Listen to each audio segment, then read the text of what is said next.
Chapter 1075. In the dense primeval forest, more than a dozen heavily armed Filipino soldiers and a dozen pack horses were following the footprints they had made before to the beach.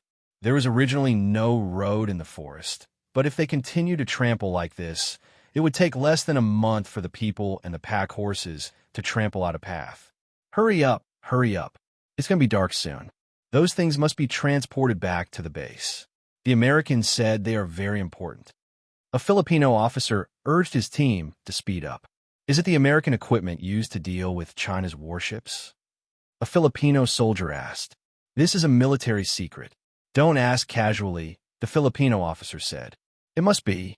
With the United States supporting us, China's warships are nothing, another Filipino soldier said with a hint of disdain in his mouth.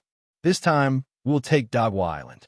The Filipino officer said, let me tell you a secret.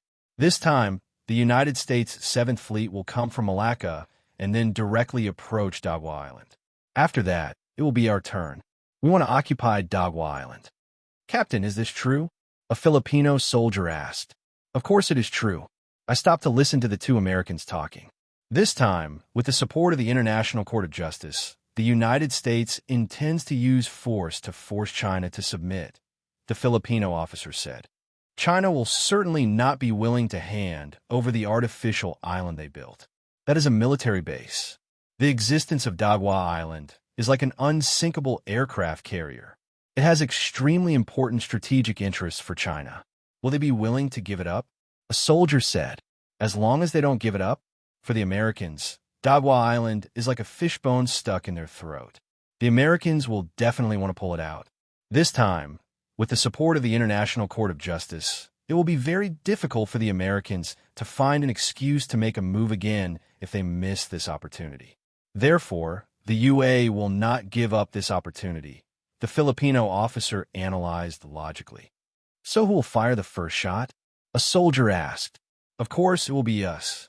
The International Court of Justice has awarded Dagwa Island to us.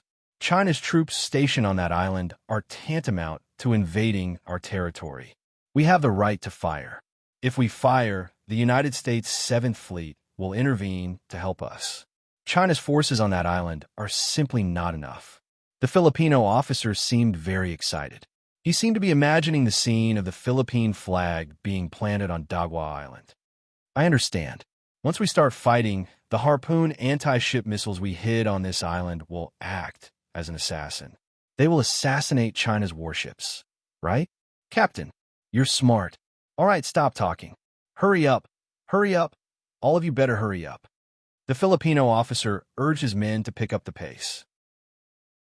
The man and the pack horse arrived at a relatively flat forest.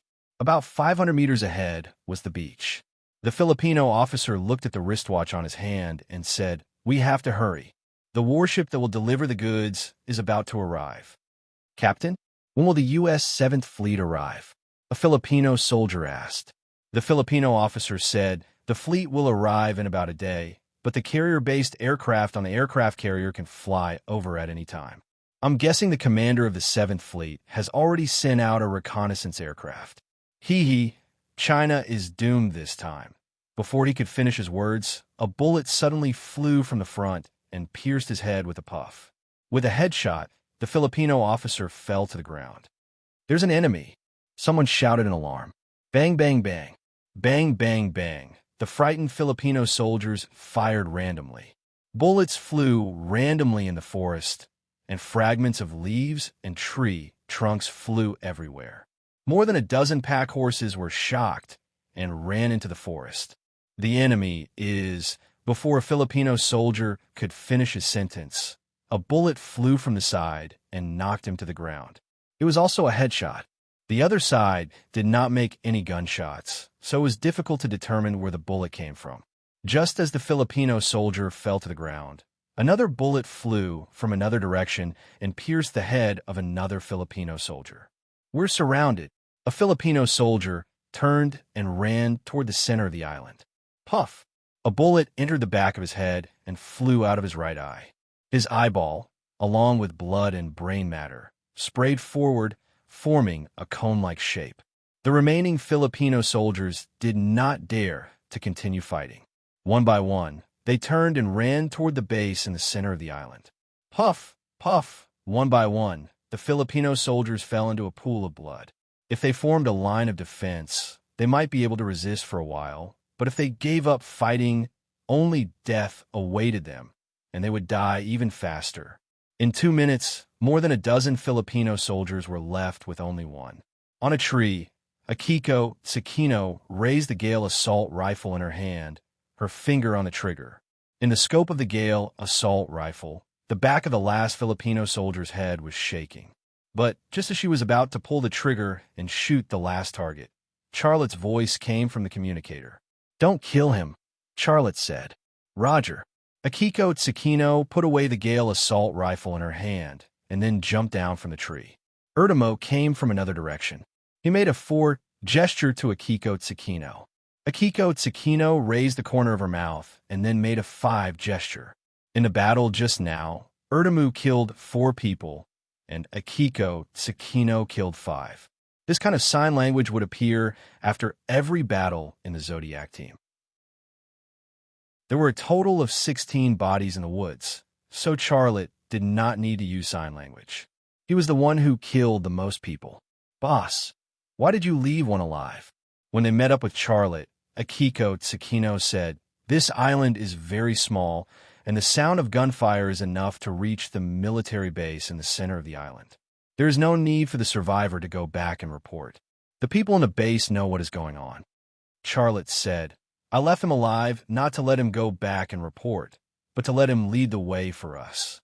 There are about 60 people in the military base in the center of the island. Can you guys do it?" "Ha ha," Erdemu said. "I think there are not enough people. I'm ready. Boss, walk behind me." Akiko Tsukino changed the magazine of her Gale assault rifle and then walked in the direction where the last Filipino soldier escaped. Erdemu and Akiko Tsukino walked side by side, but kept a distance of 10 meters. Charlotte carried the equipment on his back and then followed Erdemu and Akiko Tsukino to the center of the island.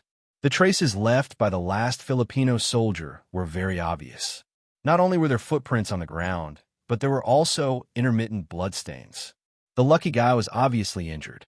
After walking along the traces on the ground for about 500 meters, Charlotte awakened the ability of his left and right eyes, and his ears also entered the state of discernment. With his body as the center, any movement within a radius of 100 meters, including sound, could not escape his detection. The trees blocked his line of sight, and he could not use X-ray vision to see the target. But his ears were a good supplement. His ears were affected by the sound of the wind, but his eyes were a very good supplement. He was actually a humanoid biological radar. As long as he calmed down and observed and discerned, even in the dense virgin forest, he could find hidden targets in advance. More blood stains suddenly appeared on the ground. After moving forward for a distance, Xiaolei suddenly stopped and whistled at the same time. Akiko Tsukino and Erdemu suddenly stopped. The two of them looked around and observed vigilantly, but they did not find anything. Charlotte's gaze was locked in one direction. The layers of trees blocked his line of sight, and he could not use the ability of his left and right eyes to carry out visual reconnaissance. However, his ears had already heard a very clear sound. It was the injured Filipino soldier speaking in Tagalog. "Not good. Not good. Someone has invaded here. The people in the transport team are all dead. Only I'm left." These sounds entered Charlotte's ears and then entered his brain. His brain then appeared the audio of the Tagalog teaching, as well as a dictionary. He had never deliberately learned the Filipino language, but his brain deliberately installed the tools to learn this language. He heard an unfamiliar language, and his brain translated it almost without any delay. The previous situation was the same. The dialogue between the Filipino officer and his men was translated almost without delay by his brain, and the accuracy reached 95%. This was a miracle that belonged to him alone. Charlotte raised his left hand, then put up a finger and pointed it in the direction of the injured Filipino soldier. Akiko Tsukino and Erdemo nodded, then surrounded him from both sides. The injured Filipino soldier was still talking to someone. A lot of people. At least 20. They surrounded us and ambushed us. They must be China's soldiers. Speaking of this, he suddenly looked in the direction from which he came. A young man from China appeared in his field of vision. The communicator in his hand suddenly fell to the ground, and he hurriedly grabbed the AK-47 rifle beside him. Just as his hand grabbed the handle of the AK-47 rifle, a military knife suddenly appeared from behind him and quietly slashed across his neck. The Filipino soldier subconsciously covered his throat, and a strange sound came from his throat. Scarlet blood rushed out from between his fingers, and he couldn't stop it.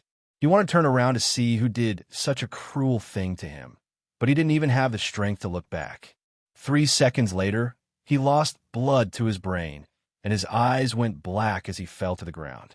Erdemuto gestured a 5 with his hand. Charlotte suddenly said, "They're here." He listened carefully, then said, "About 30 people, about 50 meters away from us." "Boss, how can you be so sure?" Erdemu looked surprised.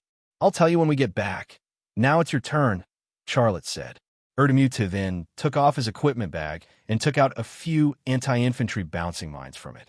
These landmines were very small, but once they were touched, the trigger would jump from the ground and explode at a height of 0.5 meters. Although these landmines were very small, their lethality was far greater than ordinary infantry landmines. Erdemu's speed of laying the landmines was very fast, and the location he chose was the most likely route for reinforcements from the military base. Charlotte and Akiko Sakino each found a sniping point and were ready for battle. Chapter 1076.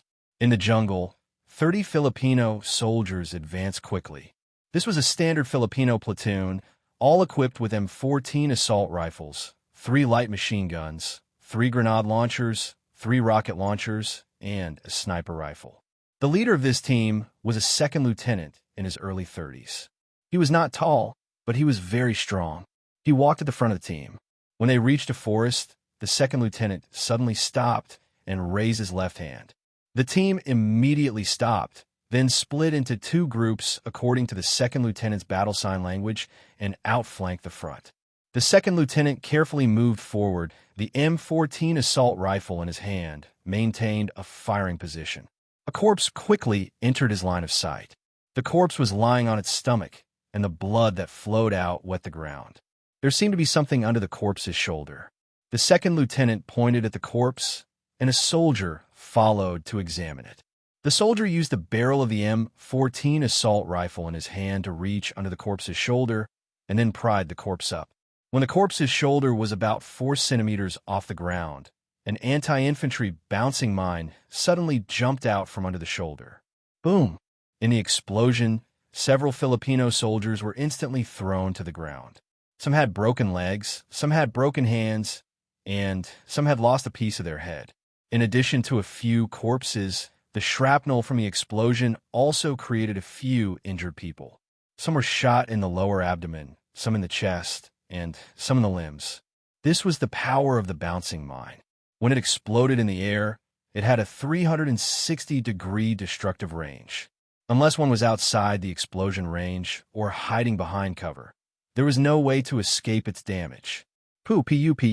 There were no gunshots, but a few Filipino soldiers who were frightened by the explosion had their heads blown off. Machine gunner. 12 o'clock direction. The Filipino second lieutenant lay on the ground and commanded his men to fight. Da-da-da. 3 machine guns fired furiously, and the jungle suddenly formed a net of firepower. However, the dense trees became an obstacle for the machine guns. The bullets they fired were huge, and most of them were blocked by the trunks of the trees. Charge! The second lieutenant roared. The Filipino soldiers lying on the ground and hiding behind the trees rushed forward. Piu! Bullets flew in another direction, and in an instant, several Filipino soldiers were knocked down. The second lieutenant suddenly panicked and became afraid. He raised his M14 assault rifle and fired in the direction where the bullets came from. At the same time, he ordered his men, 8 o'clock. A machine gunner adjusted his direction and fired his machine gun in the 8 o'clock direction. At the same time, a few ambushers attacked from the side. However, they did not advance very far before one of the Filipino soldiers triggered an anti-infantry bouncing mine. Another bouncing mine bounced up and exploded in the air. The corpses were badly mutilated. Retreat! Retreat! The second lieutenant didn't have the courage to continue fighting. Without waiting for his subordinates to retreat, he got up from the ground after giving the order, turned around, and ran in the direction of the island's central base. The rest of the Filipino soldiers also turned and ran. However, just a few seconds after the Filipino soldiers gave up fighting and began to retreat, a hail of bullets flew from the direction of the island base. The bullets seemed to have grown eyes. Although they were shot within a span of 2 to 3 seconds, each of them could blow up a head with the accuracy of a sniper rifle. Machine gun fire, sniper, rifle headshot. There is only one person in this world who could do it, and that was Charlotte. From start to finish, the entire battle lasted less than 5 minutes. 5 minutes ago, this was a team full of energy. 5 minutes later, only the second lieutenant was left. The second lieutenant pulled the trigger, but there were no more bullets in his rifle. He threw away the M14 assault rifle in his hand and pulled out his pistol. Then he fired in front of him. As he fired, he roared, "Come out! Come out, ah!" His mind had already collapsed. All his men were dead, but he did not even get to see the enemy's face. Just as he finished speaking, 3 bullets flew at him from 3 different directions. One of them hit his right wrist, one hit his left knee, and one hit his right knee. He fell to the ground. The intense pain almost made him faint. He breathed desperately. After a few seconds, he regained some strength. He reached out with his left hand to pick up the pistol that had fallen to the ground. Just as his left hand grabbed the handle of the pistol, a large foot wearing combat boots stepped on the back of his hand. Then he spun violently into the ground. "Ah!" the second lieutenant screamed. He saw a burly Asian man. The Asian man was looking at him with cold and cruel eyes, as though he was looking at a bug. Then he saw 2 faces. One was an Asian young man, and the other was a petite but voluptuous Asian woman. There were only 3 enemies. "Boss, why do you leave one alive every time?" Erdamu released the foot that was stepping on the back of the second lieutenant's hand and kicked the pistol away. Charlotte said, "I have to ask about the situation in the base." Then he said in Tagalog, "Second Lieutenant, I will give you a chance to live. Tell me how many soldiers are left in the base, how many Americans are there, and what their identities are. Tell me this, and I will let you go." I will say. The second lieutenant did not hesitate for even a second. He opened his mouth and said, "There's a platoon in the base, but they are special forces. There are 8 Americans in the base, 2 experts who install the radar, and 6 SEAL special forces. They are here to protect the 2 experts. What else do you know?" Charlotte asked. I also know that when we came, the Americans had already called for their fighter jets. The fighter jets of the 7th Fleet, or the ground military base. It is the fighter jets of the Bautista Air Force Base. Is it a fighter jet or a helicopter? Charlotte asked. The second lieutenant shook his head. "I don't know. I really don't know. You promise that you will let me go, right?" Akiko Tsukino glanced at Charlotte, and Charlotte nodded. Akiko Tsukino suddenly waved her hand, and the katana in her hand drew a shining arc in the air. The second lieutenant fell to the ground, clutching his neck. "Boss, do we continue to attack?" Erdamu looked at Charlotte, his eyes full of bloodthirst. Charlotte looked at the watch on his wrist and said, "Akiko, go to the beach to meet Yelena and the others. They should already be here. After you see them, come to meet me and Erdamu. Erdamu, the 2 of us will go to the base first." "No problem," Erdamu said. He was eager to fight. "Go back to the beach. Yelena and the others should be here. To take down that military base, we need more people." Akiko Tsukino turned and ran to the beach. Her speed was fast, and she was as agile as a rabbit. After Akiko Tsukino left, Charlotte did not immediately go to the military base in the center of the island. Instead, He took out his hacker computer and entered the Big Dipper system for satellite reconnaissance. In the military base in the center of the island, the special forces were moving quickly. Some entered solid bunker-style bunkers, and some climbed high up the trees to set up sniper rifles. The special forces of the SEALs put on camouflage and scattered around the radar and harpooned anti-ship missiles. If one did not see the process of their camouflage in time, it would be difficult to see through their camouflage even if one walked in front of them. Looking at the same Big Dipper satellite reconnaissance image, Erdemo could not see anything. In his vision, the military base in the center of the island was quiet, as if it had been abandoned. He did not know that the young man next to him, with the cooperation of his left and right eye, had magnified and clarified the extremely blurry image. Charlotte then shifted the scope of the reconnaissance to the sea. The frigate HMS Rajamabon was already very close to the island. It would take at most 20 minutes to reach the island. The battle that happened here had probably already spread to the Philippine military system and, of course, to the U.S. military station in the Philippines, as well as the 7th Fleet that was about to enter the Strait of Malacca. In other words, reinforcements from all three sides would soon arrive to reinforce the Philippine military and the U.S. personnel on the island. This seemed to be the reason why the Philippine Special Forces and the SEALs were unwilling to come out. They only needed to hold on for 20 minutes at most, and the frigate USS Rajamabon would be here to support them. In addition, there were fighter jets from the Bautista Air Force Base. In their eyes, the people who invaded the island were undoubtedly committing suicide, and the battle would end in half an hour. Charlotte moved the scope of the reconnaissance to the beach where they landed. He saw a fishing boat parked next to the beach.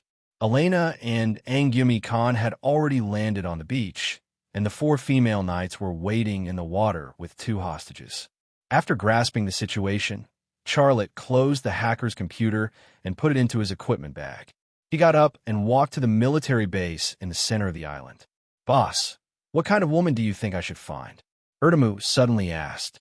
Charlotte looked at him in surprise. "Are you okay? Why are you asking me this kind of question at this time?" Erdemu, however, looked very serious. "Boss, this place will most likely turn into a sea of fire later. I don't know if I can go back. Give me a suggestion. I just need to think about what my wife looks like." "Fan Binbin type, right? It's quite suitable for you," said Charlotte. "Really, Luyan type is also quite suitable for you. You're joking with me, right? Hee, don't think about it. What's the use of thinking about it? When we go back, I'll introduce you to one. There are many beautiful girls in my company. I'll remember what you said. Don't lie to me." Behind the two, on the beach, Akiko Sakino appeared. "Akiko, where are Boss and Erdemo?" Yelena said slightly nervously. Akiko Sakino said, "They went to attack the military base on the island. Come with me. We have to support them and take control of the island as soon as possible." Angumi Khan's eyes widened. "I thought the plan was for them to board the boat and leave with us when we arrived. How did it become like this? Stop talking nonsense. Prepare for battle," said Yelena. Giovanna kicked David's butt and scolded, "Hurry up." David staggered and almost fell on the beach. He turned around and glared at Giovanna. A second later, Teresa's middle finger jabbed David's left eye. David screamed. Teresa said, "If you look again, it's not a middle finger, it's a knife, idiot." At this moment, Akiko Sakino waved her hand. "Stop playing around and come with me." Rosa smashed the butt of her gun on Kane's back and roared, "Run. If I overtake you, I'll send you to hell." Kane ran away. And David. Chapter 1077. When they were 1,000 meters away from the military base, Charlotte walked in front of Erdemo. This was necessary because they were in the forest, and even Erdemo couldn't fully grasp the situation in the forest. The Filipino Special Forces were already lying in ambush in the bunker of the military base in the center of the island, especially the 6th SEAL Special Forces. They were wearing camouflage suits, and it would be difficult to find them even if they walked in front of them. But once they were exposed in their field of vision, they would have to face their sniping. Charlotte cautiously approached the radar station and after another 100 meters or so, he suddenly stopped. Yelena and Akiko are here. Erdemol looked back, but he didn't see anyone. He was about to ask, but he saw Akiko Tsukino coming out from behind a tree. His heart was full of curiosity. Even with his keen intuition, he didn't notice that Akiko Tsukino was here, but Charlotte knew that Akiko Tsukino was here without even turning his head. But in the end, he didn't ask anything because he had witnessed too many miracles from Charlotte. This was just a small matter. After Akiko Tsukino appeared, Yelena, Yumi-kan, and the 4 female knights also appeared. Charlotte's eyes moved to the 2 blonde Americans. He didn't need to ask to know that they were the American pilots who shot down the helicopter he was on the night before yesterday. Charlotte looked at the multifunction watch on his wrist. There were still 2 minutes before the time he expected. He turned around and walked over to the 2 hostages. "Boss, these 2 people are the ones you want," Yelena said. Charlotte nodded, then looked at one of them and said, "You shot down a China helicopter the night before yesterday. Tell me, whose idea was it, and who operated it?" The 2 Americans looked at each other, but no one answered the question. Charlotte said, "You still have 1 minute and 30 seconds. If you don't speak, I will kill both of you after 1 minute and 30 seconds. "What do you mean? Who are you?" David asked Charlotte. He was actually very afraid in his heart, but he could still pretend that he was not afraid. He could be considered a rather courageous person. "What I mean is, only one of you can live. Why don't I give you a knife and let you decide your own fate? If that's the case, you don't have to care about what I ask you." Charlotte's tone was flat, but there was a chill in his bones. "We are prisoners of war. You have to treat me and my companions according to the Geneva Convention," David said. Ken also said, "Yes, we are soldiers of the United States. You have to think about the consequences of killing us." "What kind of consequences?" Charlotte asked. Kane said, "You don't need me to say it. You understand, right? If you kill us, you will be wanted and hunted by the United States government." The corner of Charlotte's mouth moved slightly. Giovanna then hit the back of Kane's head with the handle of the gun. Kane cried out in pain and covered the back of his head with his hand. Warm blood flowed out of his wound. In the blink of an eye, the back of his hand and collar were wet. "What the hell do you want?" David said angrily. "It's true that we shot down that helicopter, but we were carrying out orders. We are soldiers, and soldiers have to carry out orders. If you think we have committed any crimes, you should send us to the International Court of Justice and let a judge and jury decide whether we are guilty or not." He spoke righteously, as if it was the right thing to do. However, the members of the Zodiac Squad looked at them with mocking eyes, and a hint of disdain appeared at the corner of their mouths. International Court of Justice? That was just a place for jokes. "Well, I know a court, and the judge is not bad. I have decided to send you there for trial," Charlotte said. "What court are you talking about?" Kane asked curiously. "The Palace of Hell," Charlotte said. "What?" Charlotte spoke in Chinese. The 2 Americans, who did not understand Chinese culture, obviously did not know what the Palace of Hell was. Charlotte suddenly pulled out the Viper pistol. Without hesitation, he raised the muzzle and pulled the trigger. Bang! With a gunshot, a bloody hole the size of a ping-pong ball appeared on Kane's head. Blood and brain matter sprayed out like a flower in full bloom. A second later, Kane's body fell to the ground. He did not feel anything when he died, but until he died, he still could not believe that the Chinese youth had actually shot him.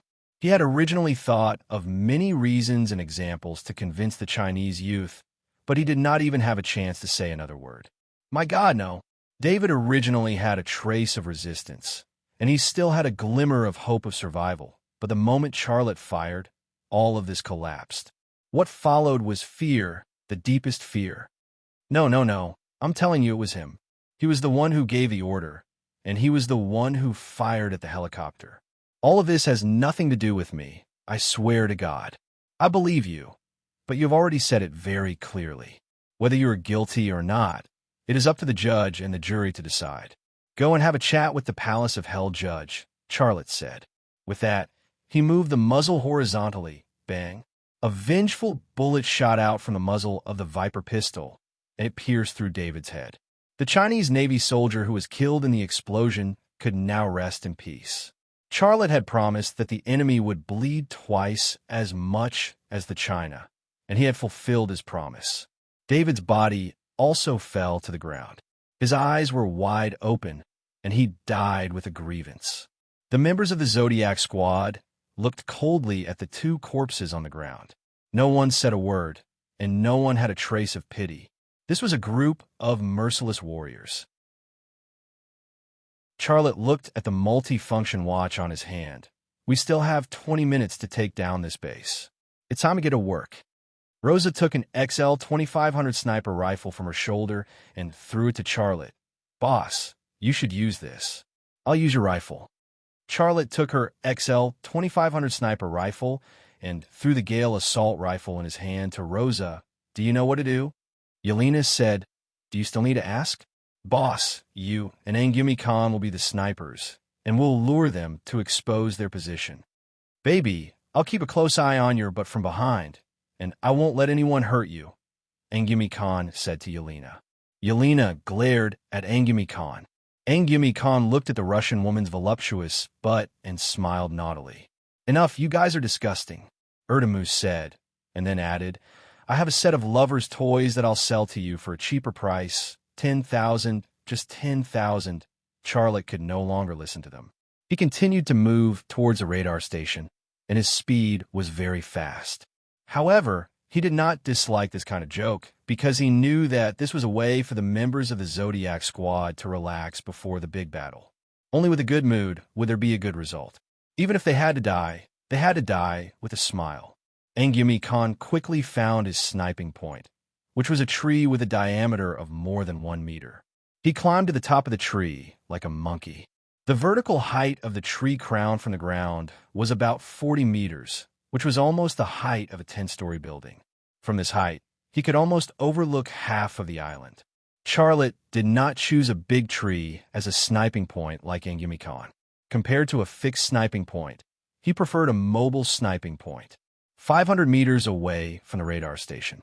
Charlotte had separated from the members of the Zodiac squad, and in front of him appeared a man-made road. This road extended from the forest behind him to the radar station and the military base next to the radar station.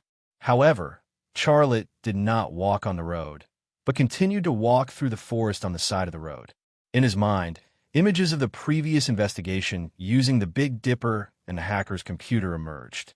As he walked, he compared the terrain. In a certain position, Charlotte stopped, then carefully sneaked toward a tree on the side of the road. When he reached the trunk of the tree, he slowly crouched down and then poked out the XL 2500 sniper rifle from the grass next to the tree foot. He did not even need to use the scope. He saw a sniper lying in the grass at the end of the road. The sniper was wearing a green and muddy camouflage suit. If he did not remember the sniper's position in advance, he might have been deceived by the sniper's camouflage suit.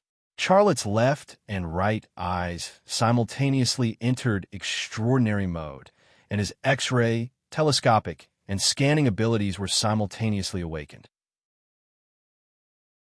In his field of vision, the sniper, hiding in the grass at the end of the road, was staring at the other end of the road.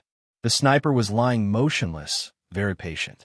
He was using a semi-automatic sniper rifle produced by the Barrett Company, M82A1.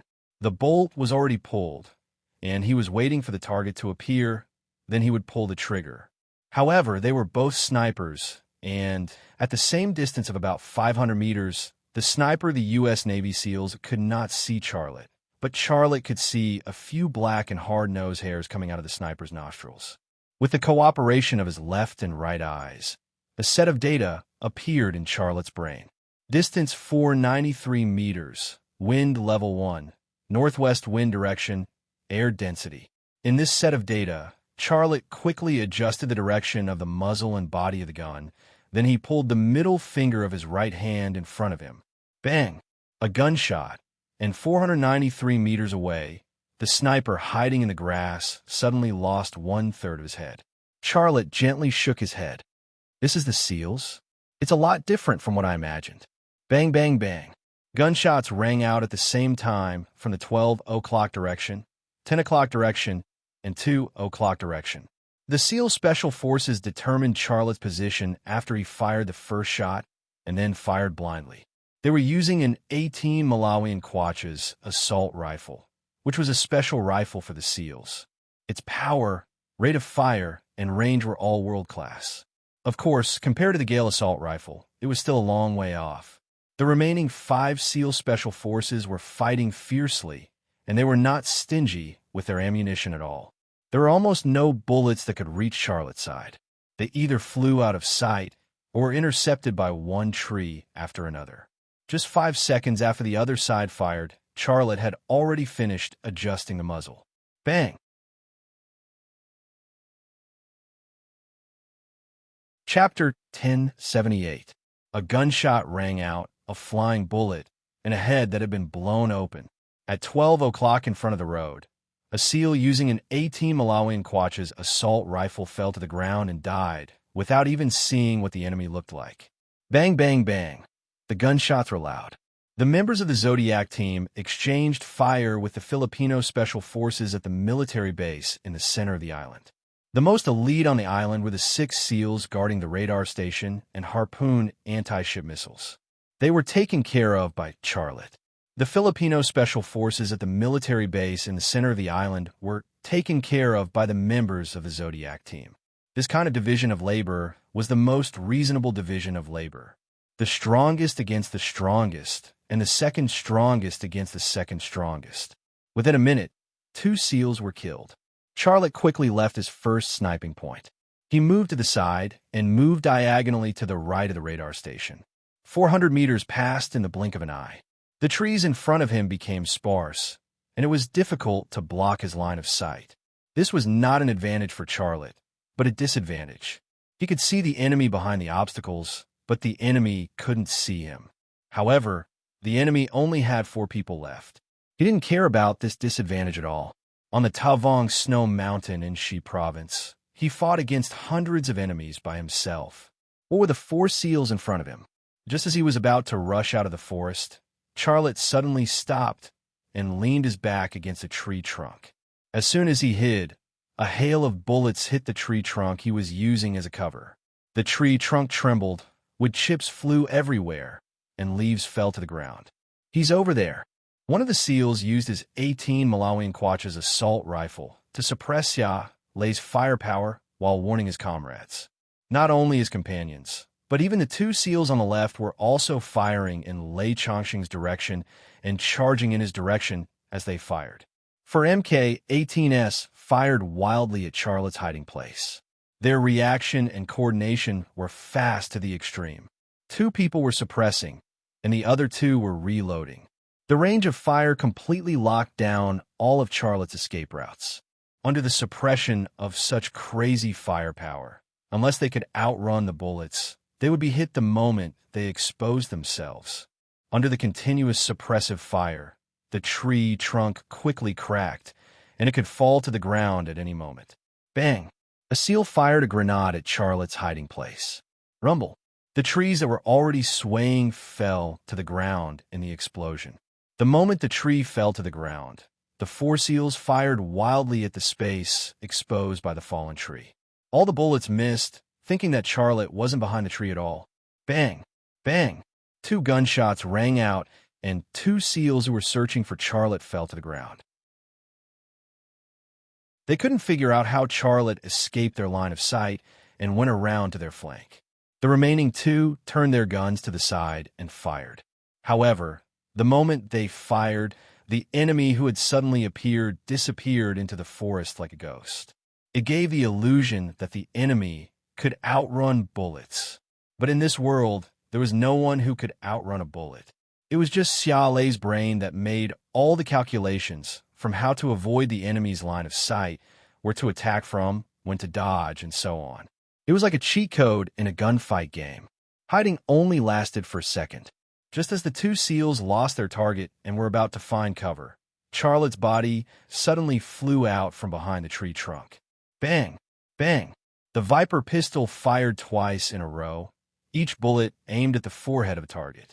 The 2 SEALs were shot at the center of their eyebrows, as if they had been measured with a ruler. The difference was less than 1 millimeter. When the last two SEALs' bodies fell to the ground, Charlotte's body fell to the ground. His hands pushed off the ground, and his whole body bounced up like a carp jumping out of the water. Then he stood on the ground. In the next second, he suddenly sprinted toward the radar station's operation room. The radar station's operation room was built very sturdy, but the door was a wooden door. Inside the radar station's operation room, there were two American engineers. One was holding a pistol and standing under the wall beside the door, ready to ambush the enemy who broke into the operation room. The other was holding a satellite phone and asking for help. "They're coming in. When will our plane arrive?" "What? Another half an hour?" "Patience. F***CK. You try to maintain patience in this kind of environment." Charlotte, who came to the door, took the XL 2500 sniper rifle off his shoulder, then aimed the muzzle at the engineer who was hiding by the door. "How many people?" "How would I know? Hurry up and send someone to save us." The engineer who was calling for help was about to collapse. Not many people in this world could withstand the pressure of death. Bang! A gunshot was fired from the XL 2500 sniper rifle's muzzle and penetrated the wooden door, then hit the engineer who was hiding by the door in the chest. Under the huge impact, the engineer's chest was instantly torn open, and his body was taken off the ground before falling to the ground. Charlotte kicked open the wooden door. The engineer who was calling for help threw away the satellite phone in his hand and reached for the pistol on the workbench. Bang! The last engineer also fell to the ground. The XL 2500 sniper rifle fired at close range. Even if it hit his lower abdomen, it would be a fatal wound, not to mention that he was shot in the heart. At this point, the radar station had been cleared. Charlotte picked up his communicator and said, "I'm done here." Engumi Khan's voice came from the communicator. "Boss, those are 6 SEALs. You took care of them so quickly. What do you want me to do? How many enemies do you have on your side?" Charlotte began to operate the radar. 3 more, bang. After the gunshot, Engumi Khan said, 2 more. 3 elite members of the Zodiac team, plus 4 female knights. To deal with 30 Filipino special forces was really not a difficult task. After killing everyone, come to the radar station and meet me. End of call. Charlotte put away the communicator. Under his control, the terminal display of the radar showed a reconnaissance image of the coastal waters of the island. In the image, a warship was already approaching the island. Boom! A shell suddenly fell from the sky and then exploded in the forest next to the military base. Thick smoke and fire rose into the sky, and the entire island was shaking. Charlotte followed the spy satellite's reconnaissance image. It was the main warship of the Philippines, the Raja Caravan, that fired at the island.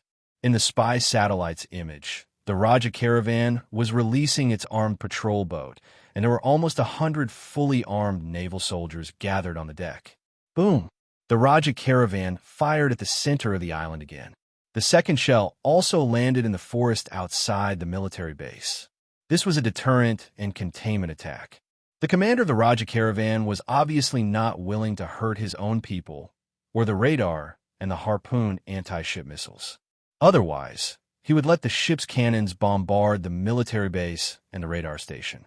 In his imagination, the enemy attacking here should still be around the military base, and he might be able to kill a few of them with this kind of bombardment. Boom! The third shell also exploded. Charlotte ran to a workstation, which was the control station for the Harpoon anti-ship missiles on the bridge of the Raja Caravan. Boom! The fourth shell exploded on the island. The captain used a telescope to observe the situation on the island, but other than the dense trees, he could not see anything. "Captain," a subordinate officer said, "do you want to continue the bombardment?" "Of course. Blow them up." The captain seemed very angry. "How dare they invade our military base? I want to let them know that fighting with our soldiers is a very stupid thing to do." "Yes." The subordinate officer grabbed a communicator. "Continue the bombardment. We can shoot faster." Boom! Boom! Boom! The ship's cannons increased their firing speed, and it looked like they were going to sink the island. "Report," a radar operator suddenly exclaimed. "Not good. We're locked on." "Locked on by who?" The captain said angrily. "Is it China's warship?" If they dare to come here, I will sink it. No, what is it? The captain roared. It's the Harpoon anti-ship missiles on the island. The radar operator who reported the situation was already covered in cold sweat. How is this possible? The captain was stunned. Whoosh! A Harpoon anti-ship missile suddenly rose into the air and flew toward the center of the Raja caravan. In the bridge, a large group of officers and operators had ashen faces. The moment they saw the missile rise into the air, everyone's mind went blank. The missile approached in the blink of an eye, not even giving the Raja caravan a chance to activate its cannons or interference bombs. No, the captain's pupils widened, his eyes filled with fear and despair. The next second, the captain saw the Harpoon anti-ship missile fly into the bridge's window and then plunge into the bridge. Boom! The entire bridge was torn apart. Not a single living person, not even a complete body, could be seen. Rumble. The Raja caravan began to explode. The hull quickly tilted. The Filipino soldiers who did not have time to board the armed patrol boat did not have the time to fight. They jumped into the sea and prepared to escape. The injured one lay on the deck and wailed, begging his companions to take him away. The scene was chaotic. In the radar operation room, Charlotte left the Harpoon missile control panel. He once again entered the image of the spy satellite, and he quickly found a new target, a group of fighter jets flying from the direction of Malacca. The two leading jets were the world's most advanced F-35 fighter jets. Behind the two F-35 fighter jets were 6 Hornets. These fighter jets were all loaded with bombs, and they were fully loaded. The enemy's main character finally appeared. The Filipino Navy? This was never Charlotte's opponent. His opponent was the United States 7th Fleet. Akiko Tsukino appeared at the door of the radar operation room. Boss, we're done over there. Let's retreat quickly. Boss, did you blow up the Filipino warship with an anti-ship missile?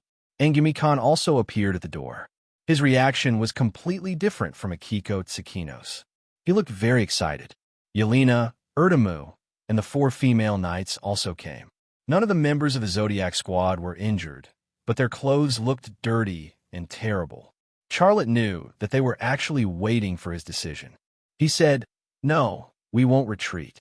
I want to fight the United States 7th Fleet here.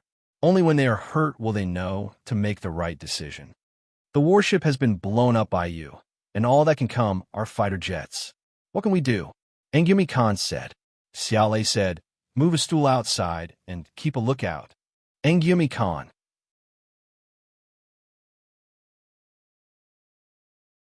Chapter 1079. West of Malacca, 500 nautical miles. The United States 7th Fleet sailed toward Malacca at the fastest speed possible. In the bridge of the nuclear-powered aircraft carrier George Washington, Lieutenant General Stilwell was looking at the surveillance images of the spy satellites on the wall. He was the commander of the 7th Fleet. In the surveillance images on the wall, the Philippine warships were sinking, and the sea was full of Philippine naval soldiers jumping into the sea. This should be the most elite special forces in the China Navy, Chief of Staff Thales said. "You think so?" Stilwell said. Thales said, "If they were terrorists, who would attack the Philippines? Moreover, is there such a powerful terrorist in the world?" Stilwell said, "If they're not terrorists, then they must be from China. However, I can't believe that China has such courage to attack the military islands and reefs of the Philippines at this time and sink their frigate. I can't believe it either, but this is the truth." Thales said, "As far as the current situation is concerned, China seems to be ready for war." Wilshire said, "China, the world's largest developing country, China, has a population of more than 1 billion. How dare they challenge us?" "No, this is not a challenge. This is a standard declaration of war," Thales said. Wilshire snorted. "Their decision-makers must be hot-headed. What the U.S. wants most is for China to get involved in the war. China has always been very restrained. Even when they were attacked, they swallowed their anger. The Yugoslav embassy was an example, but now they can't help it. This is an opportunity given to us by God. The European Union is in civil strife, and China has taken the initiative to declare war on the Philippines. As long as we suppress China this time, There will be no country in the world that can fight against the U.S. Lieutenant General, are we continuing to carry out the animal trainer program? Thales said. Wilshire said, of course we continue to carry out the animal trainer program. China took the initiative to declare war on the Philippines. China will lose justice, and international public opinion will be on our side. Therefore, even if we attack Daiwa Island by force, China will not dare to do anything. Thales said, yes, as long as we occupy Daiwa Island, we will have a thorn in China's throat, and China's economic lifeline will fall into our hands. Wilshire picked up the communicator and said in a deep voice, attention all combat personnel. The Beast Tamer plan has begun. All combatants, prepare for battle. We're going to take down Daiwa Island by force. A few minutes later, on the aircraft carrier George Washington, a Global Hawk sprinted from the deck and flew in the direction of Malacca. Immediately after, an electronic fighter jet soared into the sky. Behind it, 8 Hornets took off one after another, escorting the Global Hawk back to Malacca.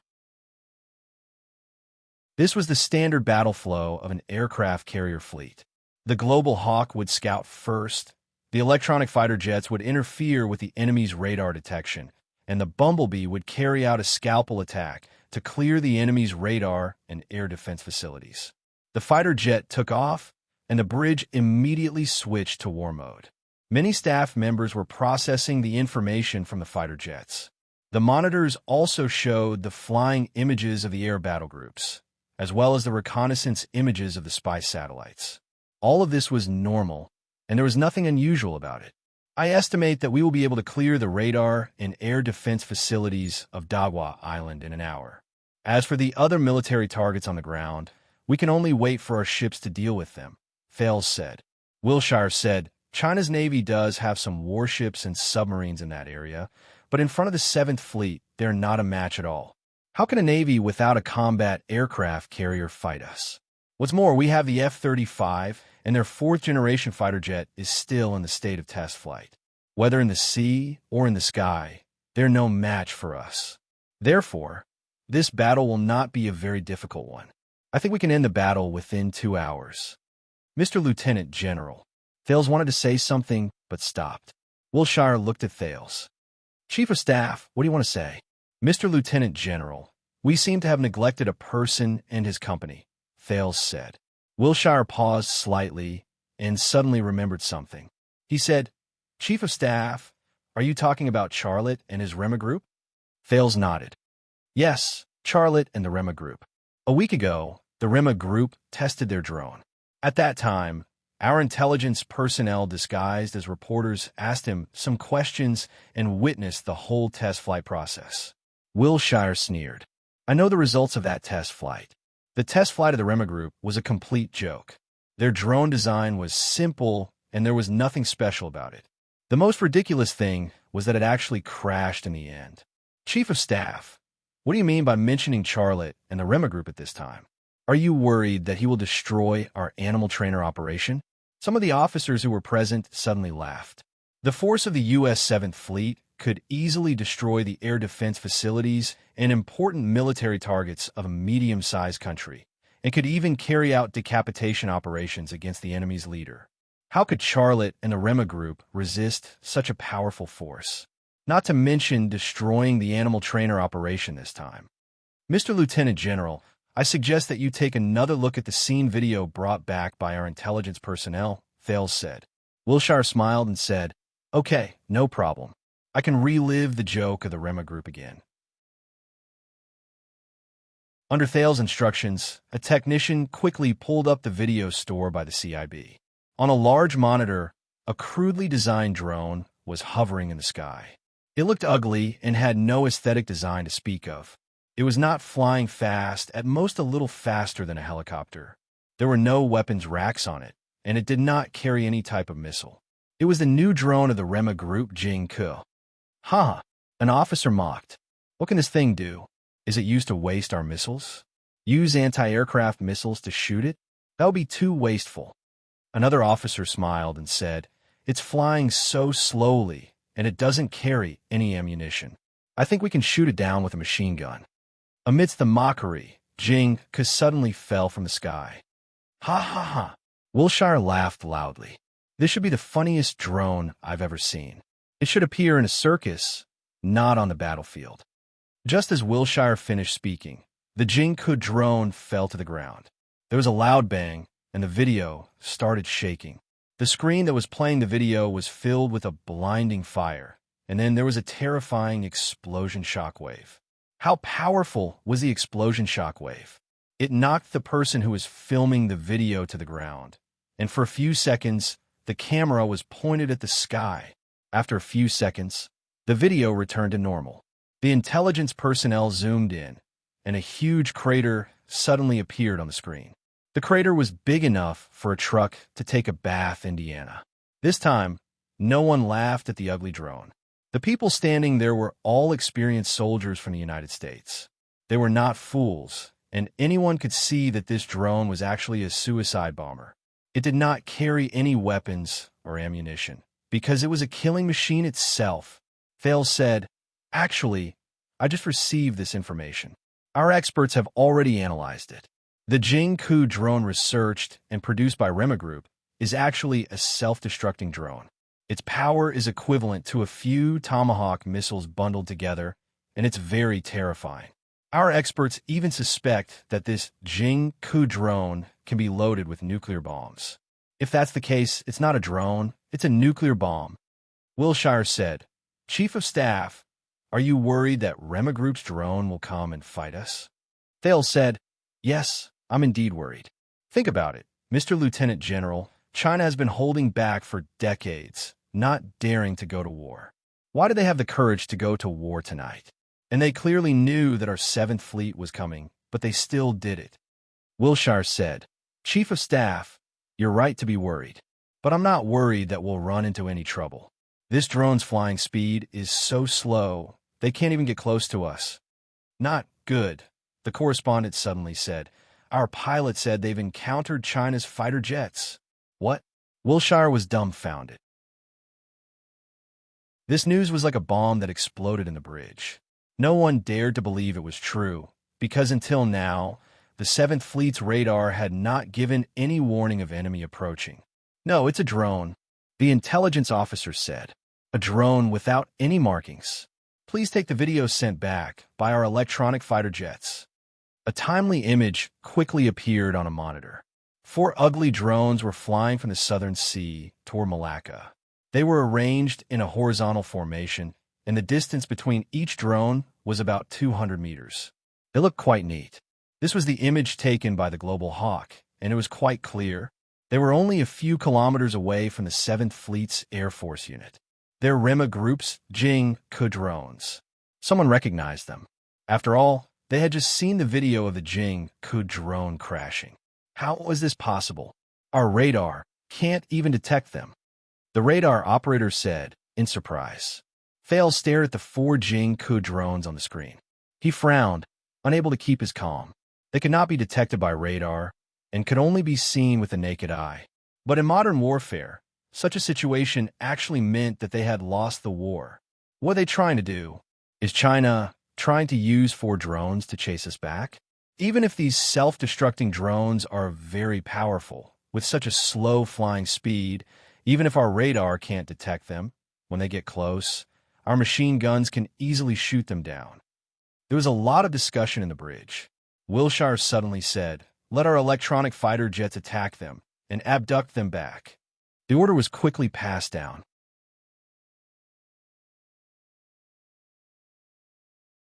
Chapter 1080.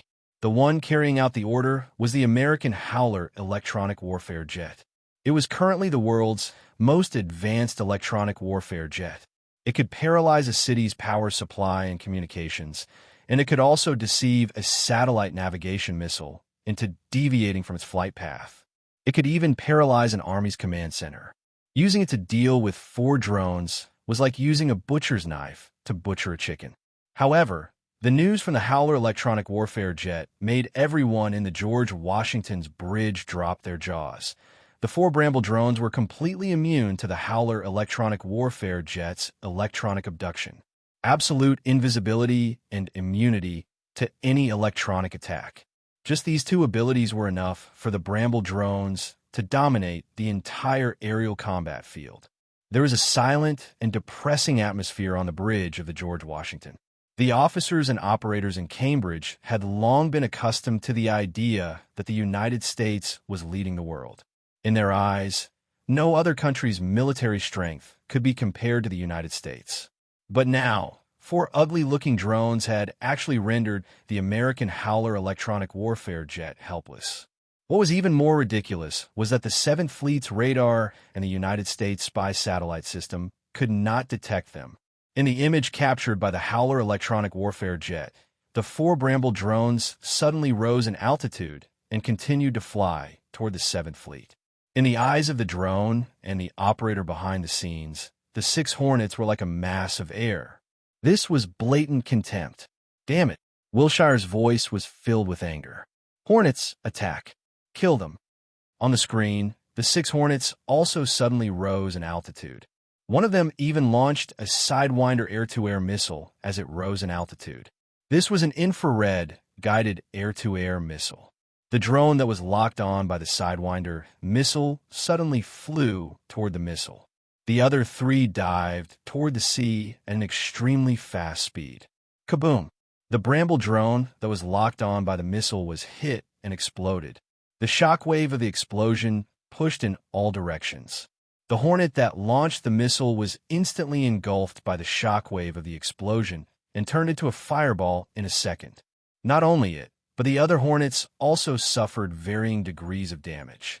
The pilot of the most heavily damaged Hornet even took the measure of ejecting to escape. The remaining 3 Bramble drones suddenly rose in the sky from a height close to the sea, then turned around and flew toward the direction of Malacca. It gave people the feeling that they were frightened and had returned to their ships. A bumblebee that could still fight chased after them, but the 3 Bramble drones were no longer leisurely like before and were now flying as fast as missiles. Everything that had happened just now was like an act, a carefully directed play of pretending to be a pig to eat a tiger. The other party had only lost 1 drone, but the 7th Fleet had lost 2 Hornets, and the remaining 4 had suffered varying degrees of damage. It looked like the 7th Fleet had chased away the drone fleet that had invaded the 7th Fleet safe zone, but it was a bloody victory. Moreover, the 7th Fleet was unreasonable in this battle. This was public waters, and the 4 drones had the right to fly in this area. The 7th Fleet opened fire first, but this was the result. George Washington Bridge. Wilshire's face was extremely gloomy. What the hell is going on? For drones, and even the Howlers could not lure them away. It even destroyed 2 bumblebees and damaged 4 others. There's something wrong with that drone. Thales said, No, there's something wrong with all 4 drones. The one that exploded looked like it was destroyed by our missiles, but I suspect it detonated itself. What does that matter? Wilshire said, We've lost face in this battle. I've never understood why the remaining 3 drones returned. Thales' eyes were full of doubt, as if he was thinking about something. No matter what tricks they played, it's just a few drones. Immediately board our F-35 fighter jets and Hornets and bomb the Island Reef military base in the Philippines, then go to Dagwa Island. Let our electronic fighters and global hawks continue to carry out the Beast Tamer plan. Destination: China's Dagwa Island military base. Mr. Lieutenant General, are you going to continue airstrikes on Dagwa Island? Yes, I suspect that no one from those 3 families will have a chance to land at the Dagwa Island military base. If we're lucky, we might even get them, Wilshire said. Switch to the satellite image of the first strike force, Thales said. The operator followed his instructions, and a huge display on the bridge suddenly showed the image of 2 F-35 fighter jets and 4 Hornets flying. In the dark sky, 6 U.S. fighter jets flew silently towards the Philippine Island Reef, like 6 soundless ghosts. Wilshire's voice was cold. It doesn't matter if those 4 drones are controlled by the China Army or Charlotte. They will have to face the wrath of the 7th Fleet. We'll let them know what modern warfare is. I think the latter is more likely, Thales said. Charlotte is a target that the U.S. government must eliminate. He has threatened the strategic interests of the U.S. and even its international status. If he is operating those 4 drones, we may have a chance to kill him. Let all our fighter jets take off. Target Dagwa Island, Wilshire said in a deep voice. Charlotte might be on Dagwa Island. This alone was enough to let all the fighter jets on George Washington take off. In terms of the amount of ammunition carried by all the fighter jets on George Washington, they were enough to raise Dagwa Island to the ground. This would be a crazy airstrike operation, just because Charlotte might be on Dagwa Island. From this, it could be seen how determined the Americans were to kill Charlotte. It could even be said that they were sick. One after another, fighter jets took off from George Washington and flew in the direction of Malacca.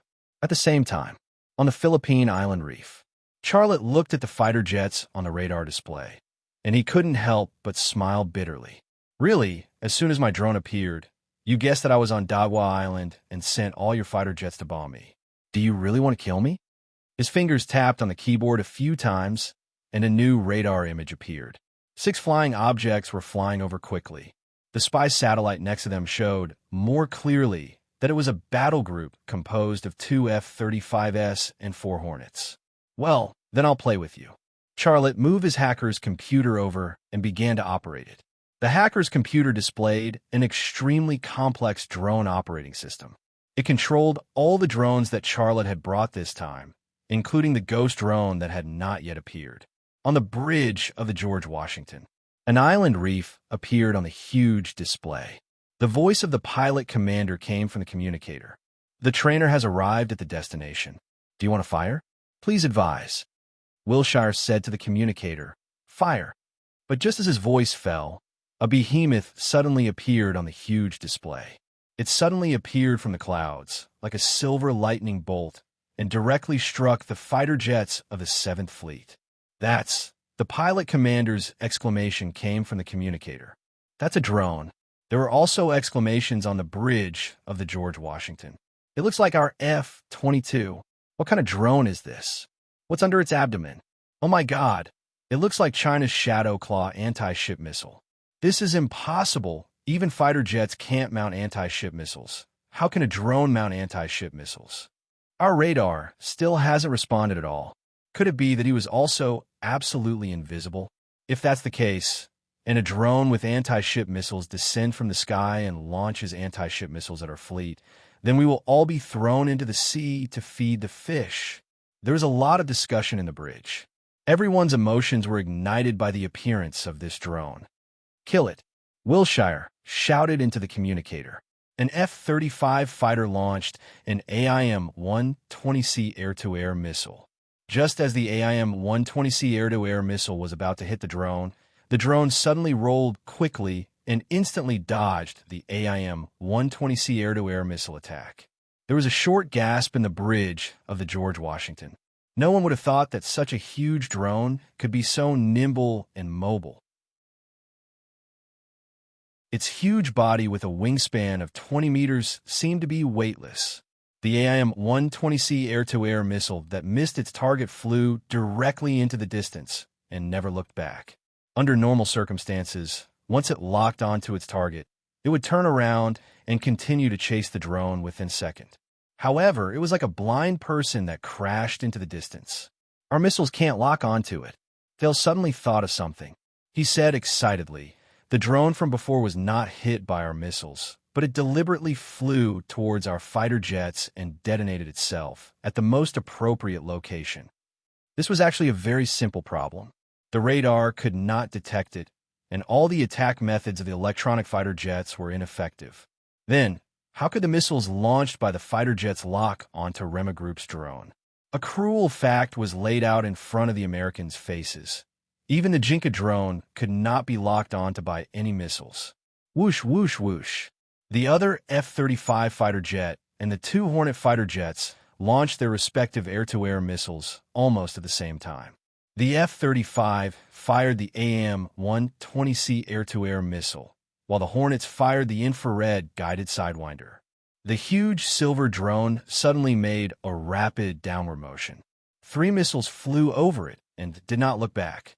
Whether it was the AIM-120C air-to-air missile or the Sidewinder missile, They could not lock on to the huge drone.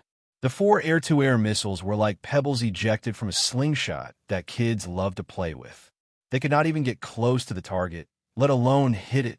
The world's most advanced fighter jets, the most advanced air-to-air missiles, the previously invincible combination seemed to have turned into idiots overnight. The bridge of the George Washington was completely silent. In such a short minute of fighting, the pride of the American soldiers and the strength of the American fleet were like a soap bubble that slowly rose into the air and then burst.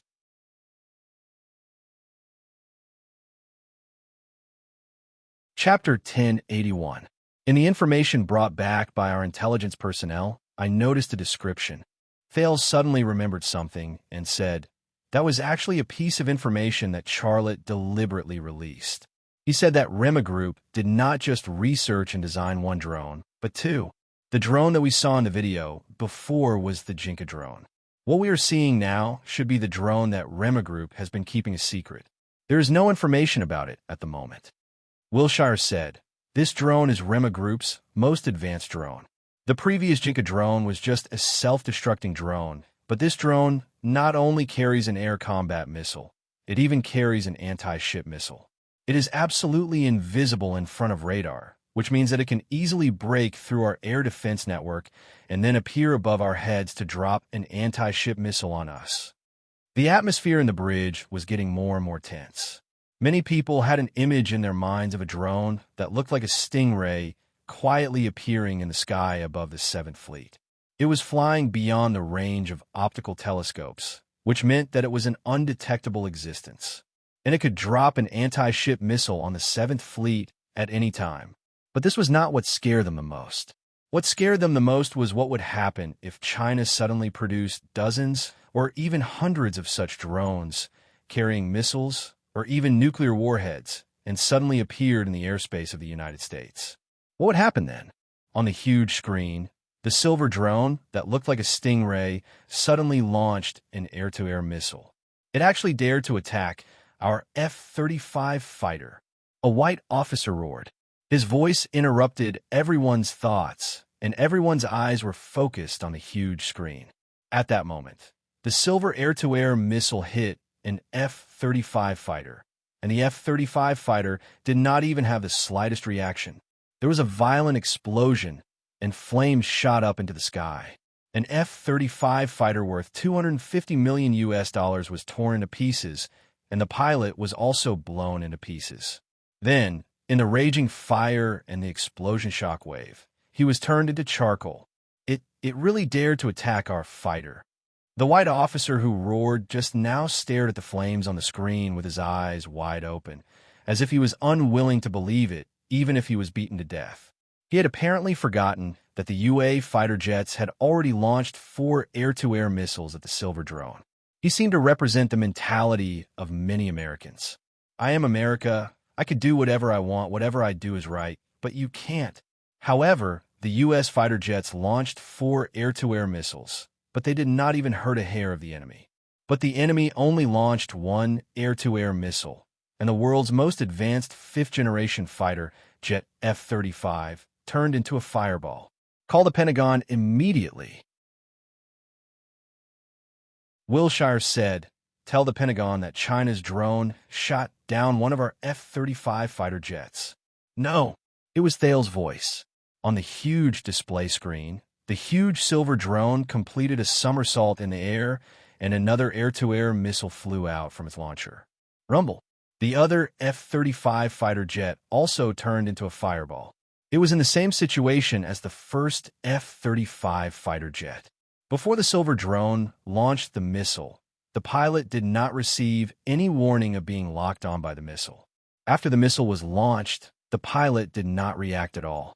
No, it's two. This seemed to be what Thales wanted to say, but he did not say it out loud. All the signs showed that not only was the silver drone absolutely invisible, even the missile it launched was absolutely invisible. When this kind of missile locked on to a target, the target's radar did not react at all. When it flew toward the target, its speed was almost 6 times the speed of sound. Active anti-aircraft missiles could not stop it at all. With such a fast speed, by the time the pilot saw it, he had already been shot.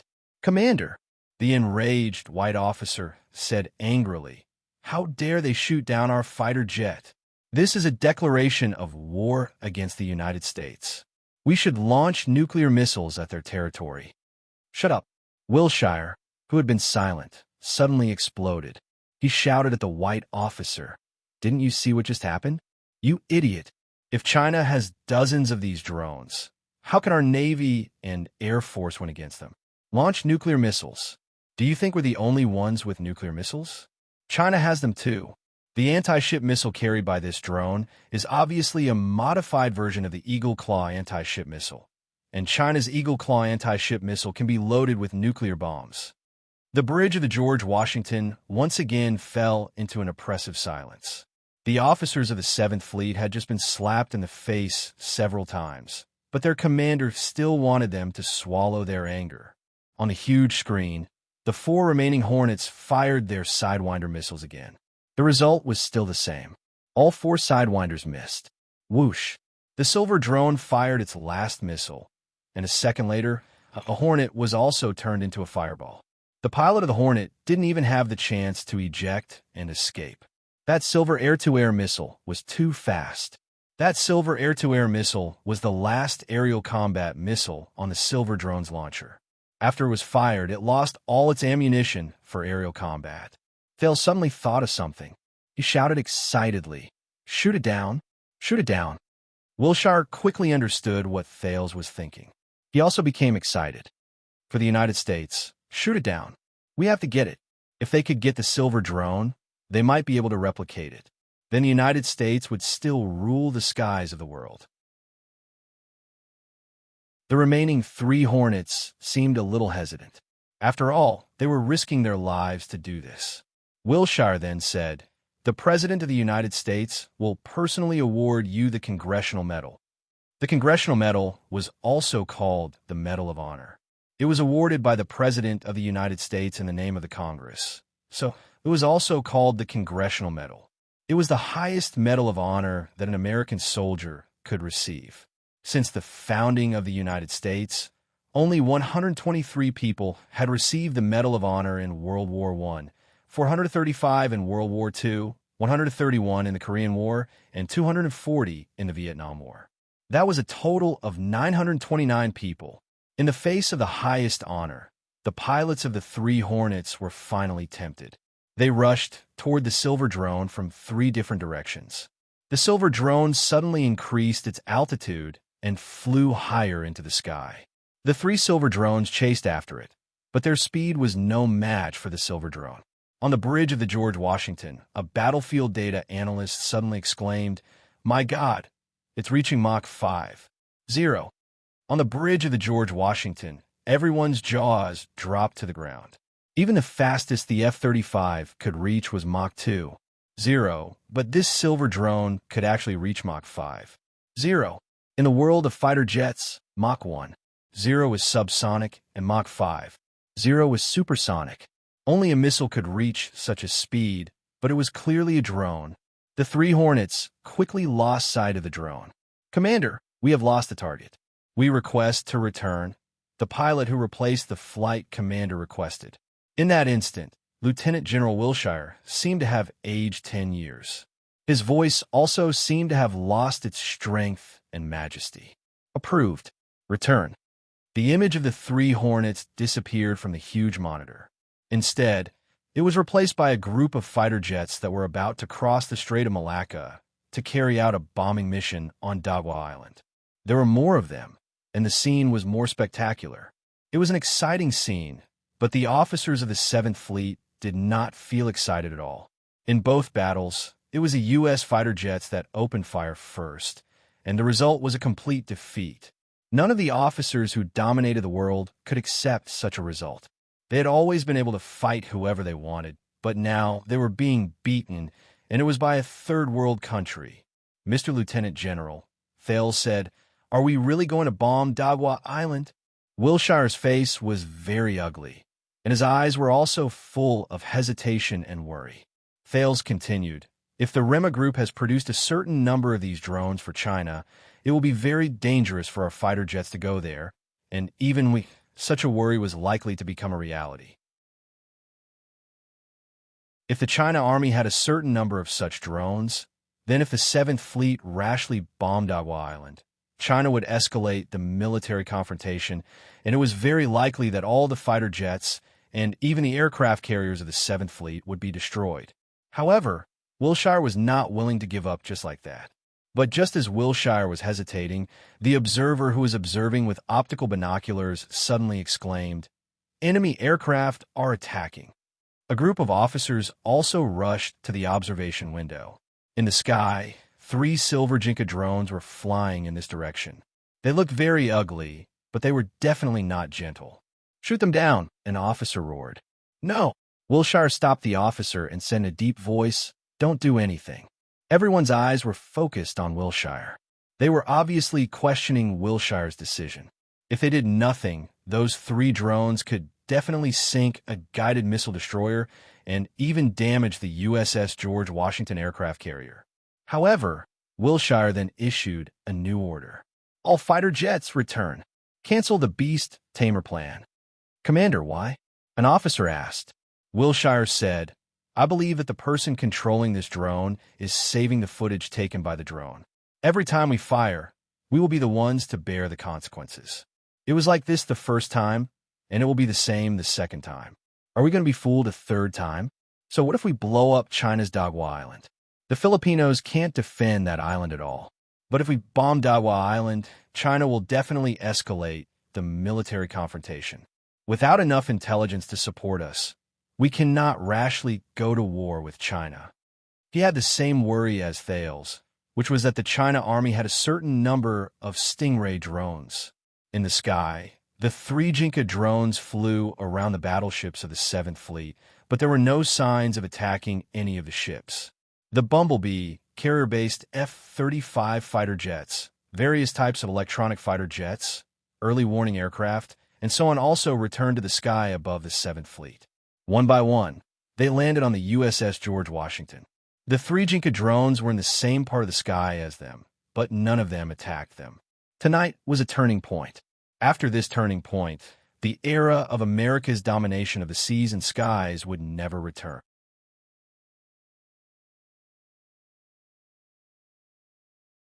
Chapter 1082. After all the carrier-based aircraft returned, the aircraft carrier George Washington turned around and left. Following that, all the warships, including the submarines, also turned around and left. The 3 Jinka drones flew together in the sky and followed the Seventh Fleet deep into the Pacific Ocean. On the bridge of the aircraft carrier George Washington. "What are they trying to do?" An officer's voice was filled with anger. "Do they want to follow us to the United States?" An officer said. Many of the officers in the bridge felt the same way as him. In fact, it was very easy to take down the 3 drones, but they did not dare to do so. Only now did they understand how the Chinese had felt in the past, and it was not a good feeling at all. Wilshire was silent and did not say a word. To him, this was a personal humiliation to his military career and to the entire U.S. Navy. This was also a humiliation that could not be erased. The radio operator's voice suddenly came. "Commander, there's a call request from the public." Wilshire came back to his senses.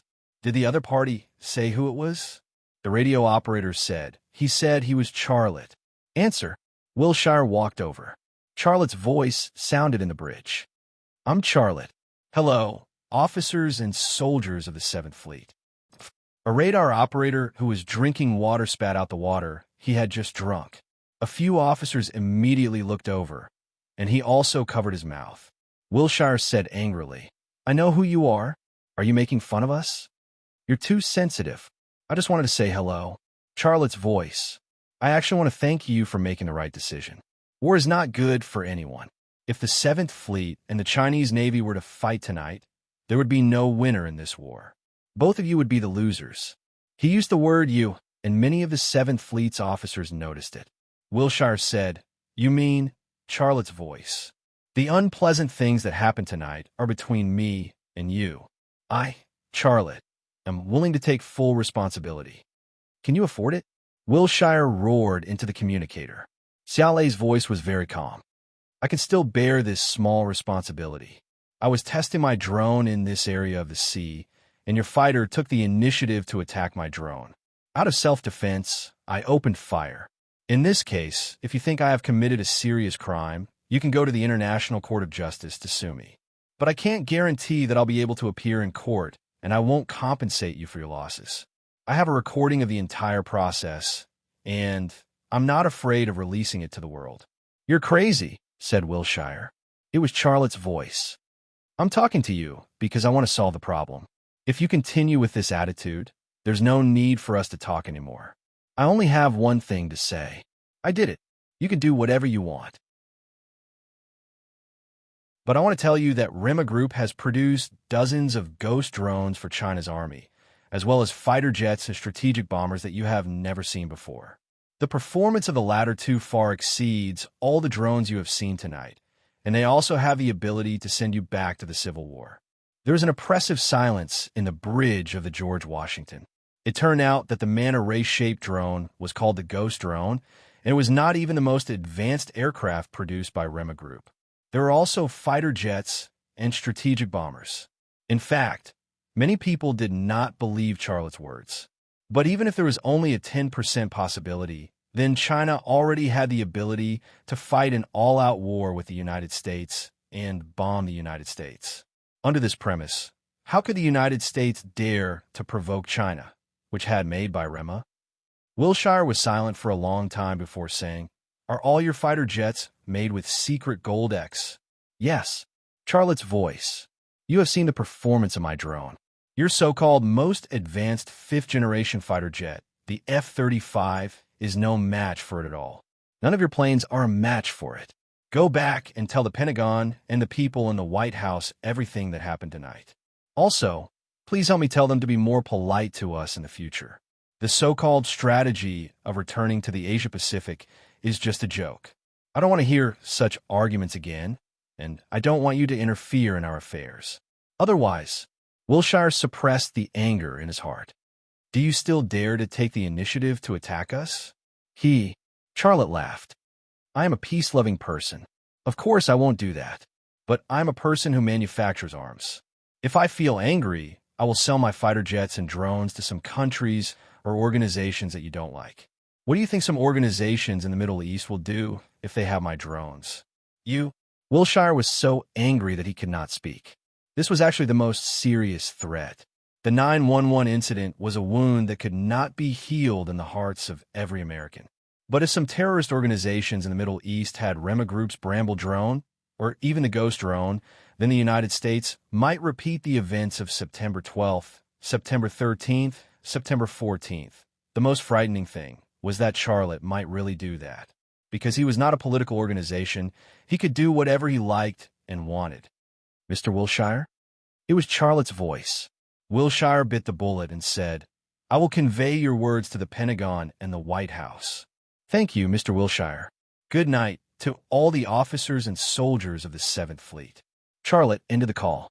The atmosphere in the bridge of George Washington was still oppressive and silent. No one said a word for a long time. In the sky, the 3 Bramble drones finally returned. Military base in the Philippines. Charlotte walked out of the radar station with his hacking computer. All the members of the Zodiac team looked at him, their eyes full of admiration. The strong would always respect those who were stronger than them. They felt extremely proud to be able to follow a person like Charlotte. Indeed, defeating the United States 7th Fleet and driving it back to the Western Pacific was something that even many countries could not do. But Charlotte did it, and he only used 5 drones. "Boss, Akiko Tsukino did not say what she wanted to say, but she used her body language to express her feelings at the moment. She leaned forward and gave Charlotte a passionate hug and a fragrant kiss. Women loved heroes.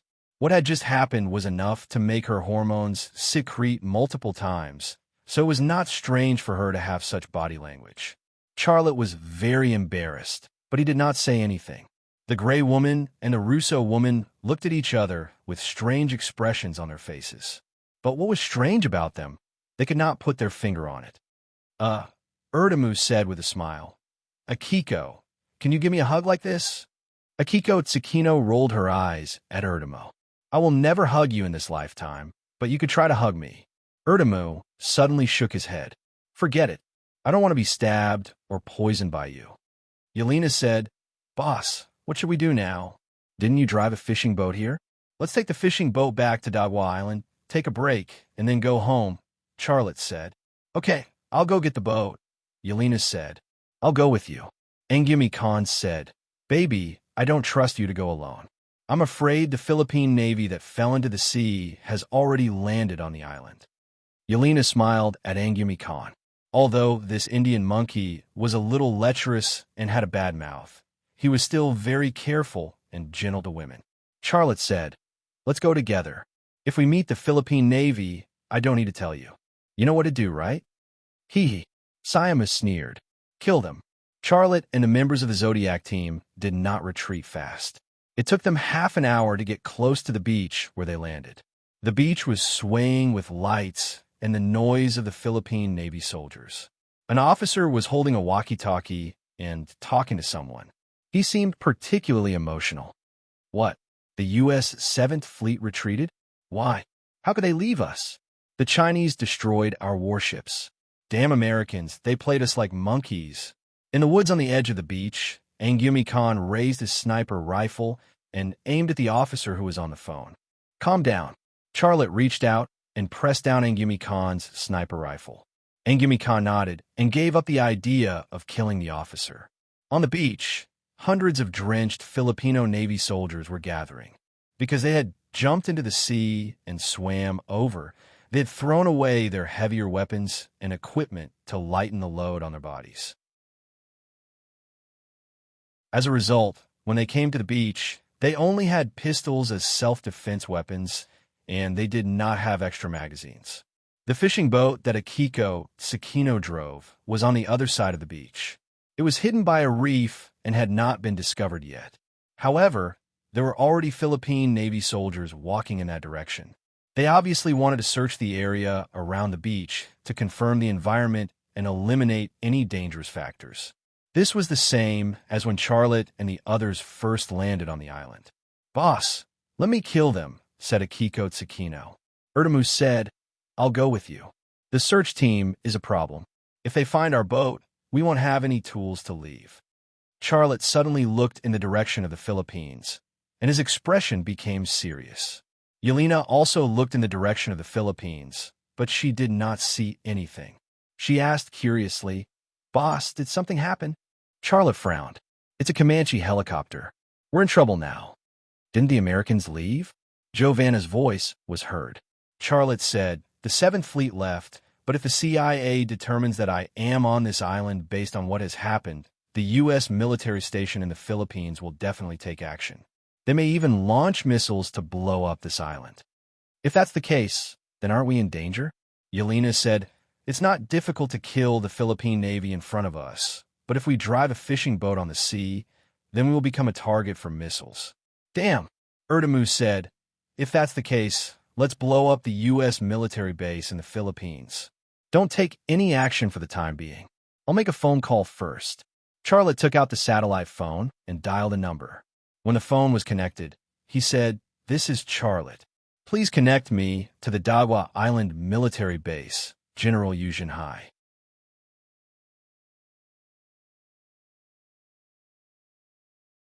Chapter 1083. Yu Jinhai's excited voice came from the satellite phone. Brother Xia. Well done. Haha, that's great. Charlotte said, Brother Yu, you can laugh, but I can't. I'm trapped on this island. Please send someone to pick me up. We're already on the way. Yu Jinhai said with a smile. You did such a beautiful thing. You're trapped. How can we just sit back and watch? I'll pick you up myself.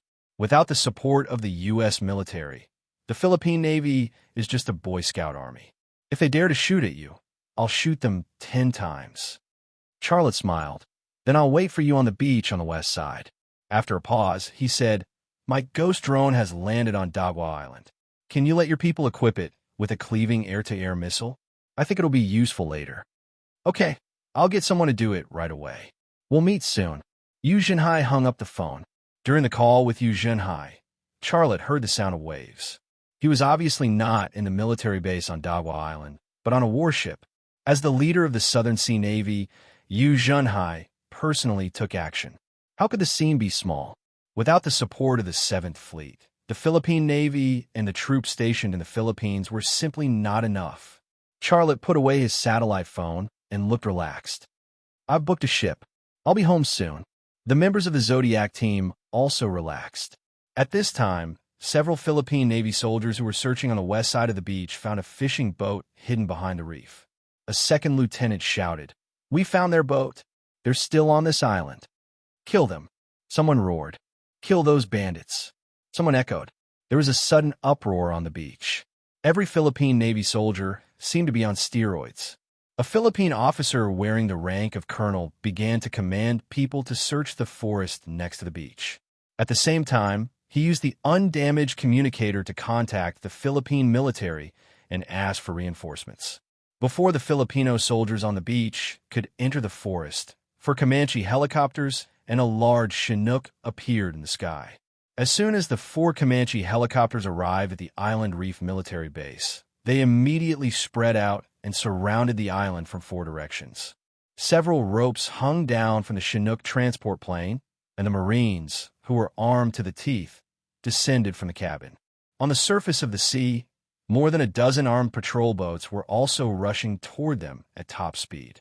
Each armed patrol boat had UA Special Forces soldiers and CIB agents in civilian clothes on board. Based on this situation, it could be inferred that the CIB had determined that Charlotte was on this military island based on what happened and the existing intelligence.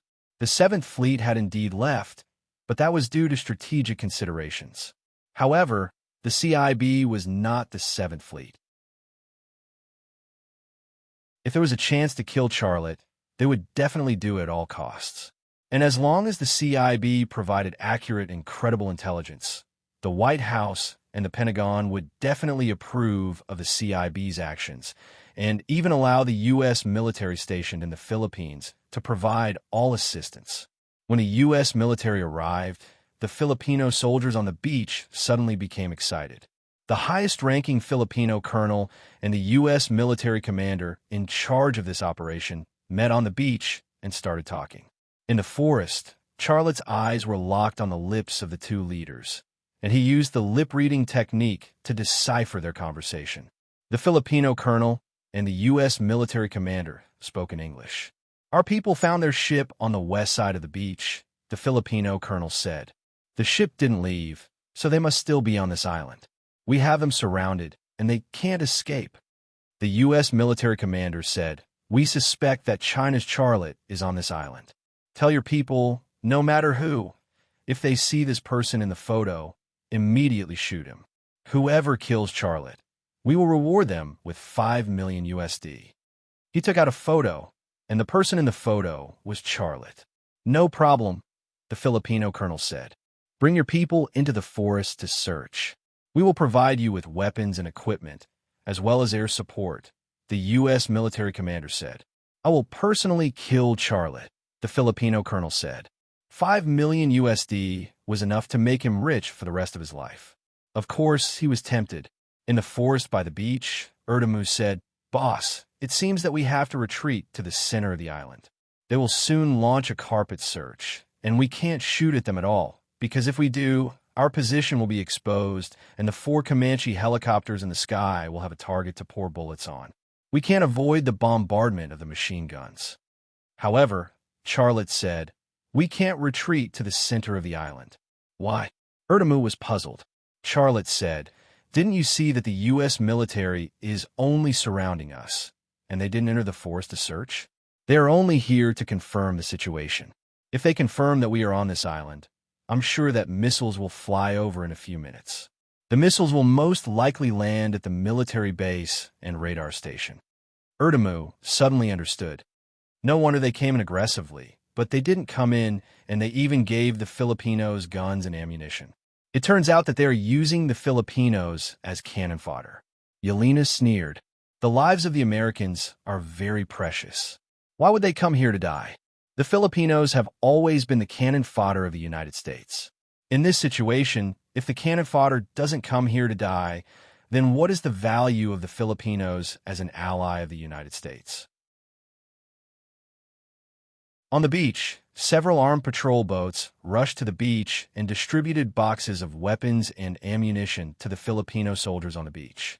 Giovanna said worriedly, "Boss, the Filipinos will soon search here after receiving the weapons and ammunition, but we can't shoot. How are we going to fight this battle?" Akiko Tsukino said, "That's why sometimes it's best to use a knife." Giovanna looked at Akiko Tsukino, expressionless. At this time, Engumi Khan, who was looking at the sea with a telescope, suddenly said, "Boss, your judgment is very accurate. The U.S. warship is coming again, and it's an Audiobook-class destroyer." Charla actually saw it too. The Audiobook-class destroyer was the most powerful guided missile destroyer in the U.S. Navy. With the amount of ammunition carried by an Audiobook-class destroyer, it was actually very easy for it to blow up the island. The CIB's plan didn't seem complicated. They would first surround the island, and then let the Filipinos act as cannon fodder to search the island. The island wasn't big, and it was inevitable that the Filipinos would encounter their people. Once a fight broke out, the Audiobook-class destroyer waiting at sea would open fire, and its cannons and missiles would pour down like raindrops. Coupled with the 4 Comanche helicopters in space, the people they wanted to kill wouldn't be able to escape at all. "Boss, when will the ship you booked arrive?" Engumi Khan asked anxiously. "Very soon. I guess the Audiobook-class destroyer has already detected our ship." As he spoke, Charlotte took off his equipment bag and then took out his hacker computer. "But I still have to give the Americans some real pressure. Otherwise, the two sides may really fight." "Don't fight." Yelena was puzzled. "If China's warships don't open fire and don't fight with the Americans and the Filipinos, will the Americans let us go? They must have decided that we can't escape now. Of course we will fight, but not China's warships. I will fight them myself." Charlotte's fingers began to operate on the hacker computer. His fingers swept across the keyboard like the wind. More than 100 kilometers away, at the Dagwa Island military base, the fully fueled and loaded Wraith drone slid out of the hangar, then sprinted on the runway, then rose from the ground. During the takeoff process, it completed its acceleration. It shot into the sky like a raging cannonball, disappearing from the sight of the ground crew in the blink of an eye. On the beach, the U.S. commander who was commanding the Marine Corps Special Forces received a phone call. "What? China's fleet of warships is coming here? For destroyers? Then it's certain that Charlotte is here, and they're going to take him back. This time, no matter what, we must kill Charlotte." This phone call was obviously from the Audiobook-class destroyer. The destroyer's radar had already detected China's fleet of warships. "Immediately take off our fighter jets and scare China's warships. You guys immediately open fire and bombard the military base on the island. I'm guessing that Charlotte and the others are still hiding there waiting for support." The U.S. commander hung up the phone. In the next second, the Audiobook-class destroyer docked near the island, lifted its cannon, and fired its first shell. Boom! The military base in the center of the island suddenly burst into flames. Dong, dong, dong. Not only did the ship's cannons fire, but the Audiobook-class destroyer's machine guns also fired wildly at the military base in the center of the island. In just a few seconds, the military base in the center of the island was flooded with artillery fire and then turned into ashes. Whoosh! A Tomahawk cruise missile lifted off from the silo and flew toward the area behind the island that the ship's cannons and machine guns could not cover. Boom! A mushroom cloud suddenly rose into the sky. "What are you waiting for?" The U.S. commander roared at the Filipinos. "Hurry up and search the island. No matter what, we must kill the Chinese on the island." The Filipino colonel began to shout at his men to enter the forest. A large group of Filipino Navy soldiers fanned out into the forest at the edge of the beach. They were only 300 meters away from the hiding place of Charlotte and the members of the Zodiac Squad. In the sky, 4 Comanche helicopters flew slowly, narrowing the search area and cooperating with the Filipino Navy soldiers. Once they found Charlotte and the members of the Zodiac Squad, They would ignore the Filipino soldiers on the ground and attack with all their might. In the sky, on the ground, and on the sea, this was a cage enveloped by artillery fire. Do-do-do, do-do-do. On the beach, the U.S. commander's phone rang again. He answered the phone with a solemn expression. Mr. Williams, yes? I'm sure he's on this island. Don't worry, by the time China's warships get here, this island will have been burned to the ground. Charlotte is dead for sure this time. This is the grave he dug for himself. I will personally fill it with soil. William's voice came from the phone. I remind you again, kill Charlotte at all costs. Don't worry about China's warships. Yes, I understand. The U.S. commander hung up the phone. He looked at the flames and smoke that continued to rise on the island, and a cruel sneer appeared at the corner of his mouth.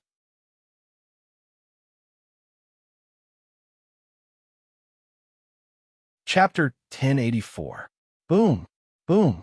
The Alabur-class destroyer fired its cannons and machine guns in a frenzy. The center of the island had been bombed into a scorched land. Not even a single tree could be found, let alone a building.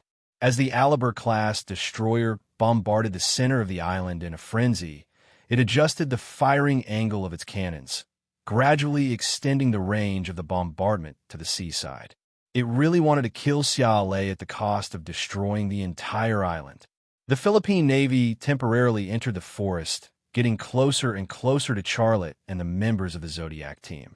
A Comanche helicopter hovered above the heads of the Philippine Navy that entered the forest. Its firepower system was always in combat mode. As soon as it found a target, it would fire machine guns and air-to-ground missiles at the ground. At this moment, the situation had become quite dangerous. If the Philippine Navy soldiers continued to search for a few dozen meters, they would encounter the members of the Zodiac team. At that time, as long as there was a gunshot, the Comanche helicopter in the sky would open fire. Then, the Alabur-class destroyer on the sea would join in, turning the forest into a sea of fire in the blink of an eye. This situation made the members of the Zodiac team secretly nervous. But Charlotte didn't look nervous at all. "Boss, why don't we lure the Philippine soldiers away?" Giovanna said, "I don't know when the ship will come to pick us up, but we don't have time." Charlotte patted Giovanna on the shoulder. "Don't be nervous. It will be over in a few minutes." "Over in a few minutes?" Giovanna looked at Charlotte with a strange look. She couldn't believe what Charlotte said. But at this moment, Charlotte's finger tapped on the keyboard. On the monitor of the hacker's computer, the Ghost drone launched its Claw 12 anti-ship missile. In the blink of an eye, it disappeared from the screen. "Boss, are you going to blow up that Alabur-class destroyer?" Angumi Khan asked in surprise. Charlotte smiled. "So what if I blow it up?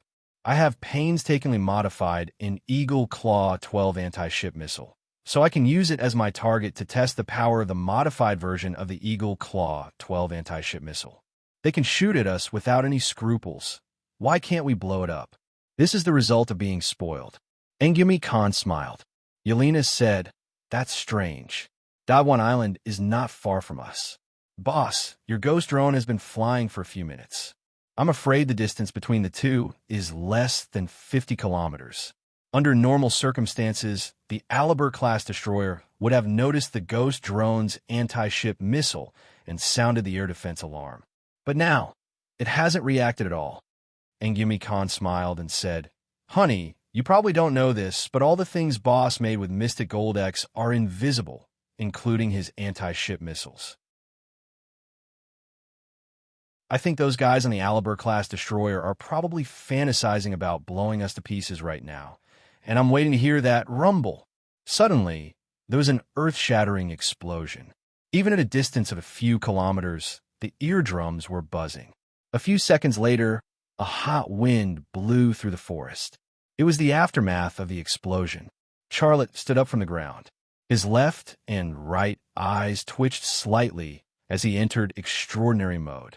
In his field of vision, the Alabur-class destroyer anchored on the sea was shot in the side. The Eagle Claw 12 anti-ship missile tore a large hole with a diameter of 9.57 meters in the side hull. Seawater frantically poured into the cabin, and billowing smoke and fire came out of the hull. On the deck, Many UA soldiers were rescuing the heavily damaged Alabur-class destroyer. Some were also rescuing the wounded. The scene was chaotic. The bombardment couldn't continue. In its current situation, it was too late to save itself. How could it continue to behave atrociously? In the current situation, if they didn't rescue it in time, the Alabur-class destroyer would probably be thrown to the bottom of the sea to feed the fish. The Filipino soldiers who entered the forest to search stopped and looked back. Through the gaps between the trees, some of the Filipino soldiers saw a mushroom cloud rising from the sea. At that moment, they were horrified. The powerful UA Navy, the Alabur-class destroyer, known as the King of Destroyers, was killed just like that. On the beach on the west side of the island, the UA commander stared at the Alabur-class destroyer that was burning on the sea. His mind was blank. The Alabur-class destroyer didn't even sound the air defense alarm against such a powerful anti-ship missile. What he didn't dare to imagine was that if the anti-ship missile wasn't loaded with an ordinary warhead, but a nuclear warhead, the Alabur-class destroyer would instantly disappear from the face of the Earth. If the anti-ship missile attacked the UA aircraft carrier, then the aircraft carrier that was hit would suffer the same fate. The United States used its aircraft carriers and fleets to toy with the world. Aircraft carriers and carrier-based aircraft carriers were also the most important diplomatic means of the United States. But overnight, the things that the United States was so proud of became the objects of trampling. No one in the UA was willing to accept this reality. A few seconds later, the UA commander suddenly picked up the communicator and roared crazily. Helicopter formation, bomb this island. Everyone enter the forest and find Charlotte. We must kill him no matter what. The special forces of the Marine Corps and some CIB agents who were stationed on the beach also advanced into the forest. Their actions were far faster than the Filipino soldiers, and their cooperation was more tacit. But just 5 seconds after the U.S. commander gave the order, an air-to-air missile suddenly flew from the direction of Dagua Island, drawing a bright fiery tail in the air, and then hit the Comanche helicopter hovering over the heads of the Philippine Navy soldiers. Boom! The Comanche helicopter that was hit turned into a fireball, and the supposedly invisible body was directly torn into pieces by the air-to-air missile. Its tail propeller fell from the air and instantly cut 2 Filipino soldiers in half at the waist. What happened? The Filipino colonel leading the search was stunned. A huge drone swooped down from the sky.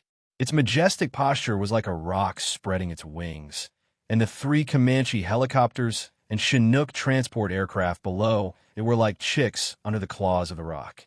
Whoosh boom! The ghost drone fired another air-to-air missile as soon as it appeared, and the second Comanche helicopter was also torn into pieces. In the blink of an eye, only 2 of the 4 Comanche helicopters were left. The ghost appeared, and it was merciless.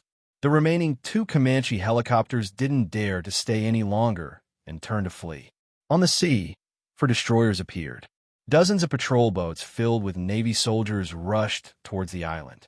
In the sky, 4 Marshall 10 helicopters appeared first. But they weren't the main characters. The main characters were the dozens of fighters that appeared later. They formed a battle group, and the ammunition they carried was enough to blow up the entire island several times over. On the beach, the UA commander's face was pale, and his lips were trembling, but it wasn't from fear, but from anger. When? China's military dared to be so arrogant. A voice suddenly came from an armed patrol boat. You have illegally invaded our territory. Please put down the weapons in your hands and do not resist. Otherwise, you will be killed. The Filipino soldiers in the forest were no longer in the mood to search for Charlotte. They also turned and ran. The ghost drone circled in the sky and then flew away. Charlotte closed the hacker's computer and smiled. Our ship is here. Let's go. We should go home. The members of the Zodiac squad smiled. The process just now was thrilling, but not dangerous. On the beach, China's soldiers quickly landed. The special forces of the UA Marines and the Filipino soldiers who had withdrawn from the forest formed a line of defense. Although they had more people than the Hua Nation's navy, They didn't dare to make a move under the deterrence of the 4 Marshall 10 attack helicopters and dozens of fighter jets. Not to mention the 4 China destroyers on the sea. If they dared to resist, the 4 destroyers would blow them up in a minute. This is Filipino territory. The Filipino colonel stepped forward to negotiate. He looked very angry and spoke fluent English. Why are you invading our territory? You are robbers. You will be condemned and sanctioned by the international community. The China Navy commander said calmly, "This has been China's territory since ancient times. When did it become Filipino territory? You say condemned? When did you stop condemning us? As for killing yourself, are you not willing to sell us bananas anymore?" The Filipino colonel was so angry that he almost vomited blood. In the midst of the dispute, Charlotte had quietly slipped out of the forest with the members of the Zodiac squad. Then, they crossed the beach behind the China soldiers and boarded an armed patrol boat. The soldier driving the armed patrol boat understood. As soon as Charlotte and the members of the Zodiac squad boarded the boat, they immediately started the armed patrol boat and drove to a destroyer. This scene didn't escape the eyes of the UA commander, but he could only watch as Charlotte and his people left. The Filipino colonel was furious. "I'll call your embassy right now." Okay. If this is really your territory, you have to provide evidence to prove it, and then go to the international court to sue us. I won't talk to you anymore because of time. Goodbye. The China Navy commander left these words, then picked up the communicator and said in a deep voice, "Retreat." The Filipino colonel glared at the retreating China Navy. He looked fierce, full of the iron blood and dignity of soldier, but at this moment his heart was actually broken. He felt that this was really unreasonable.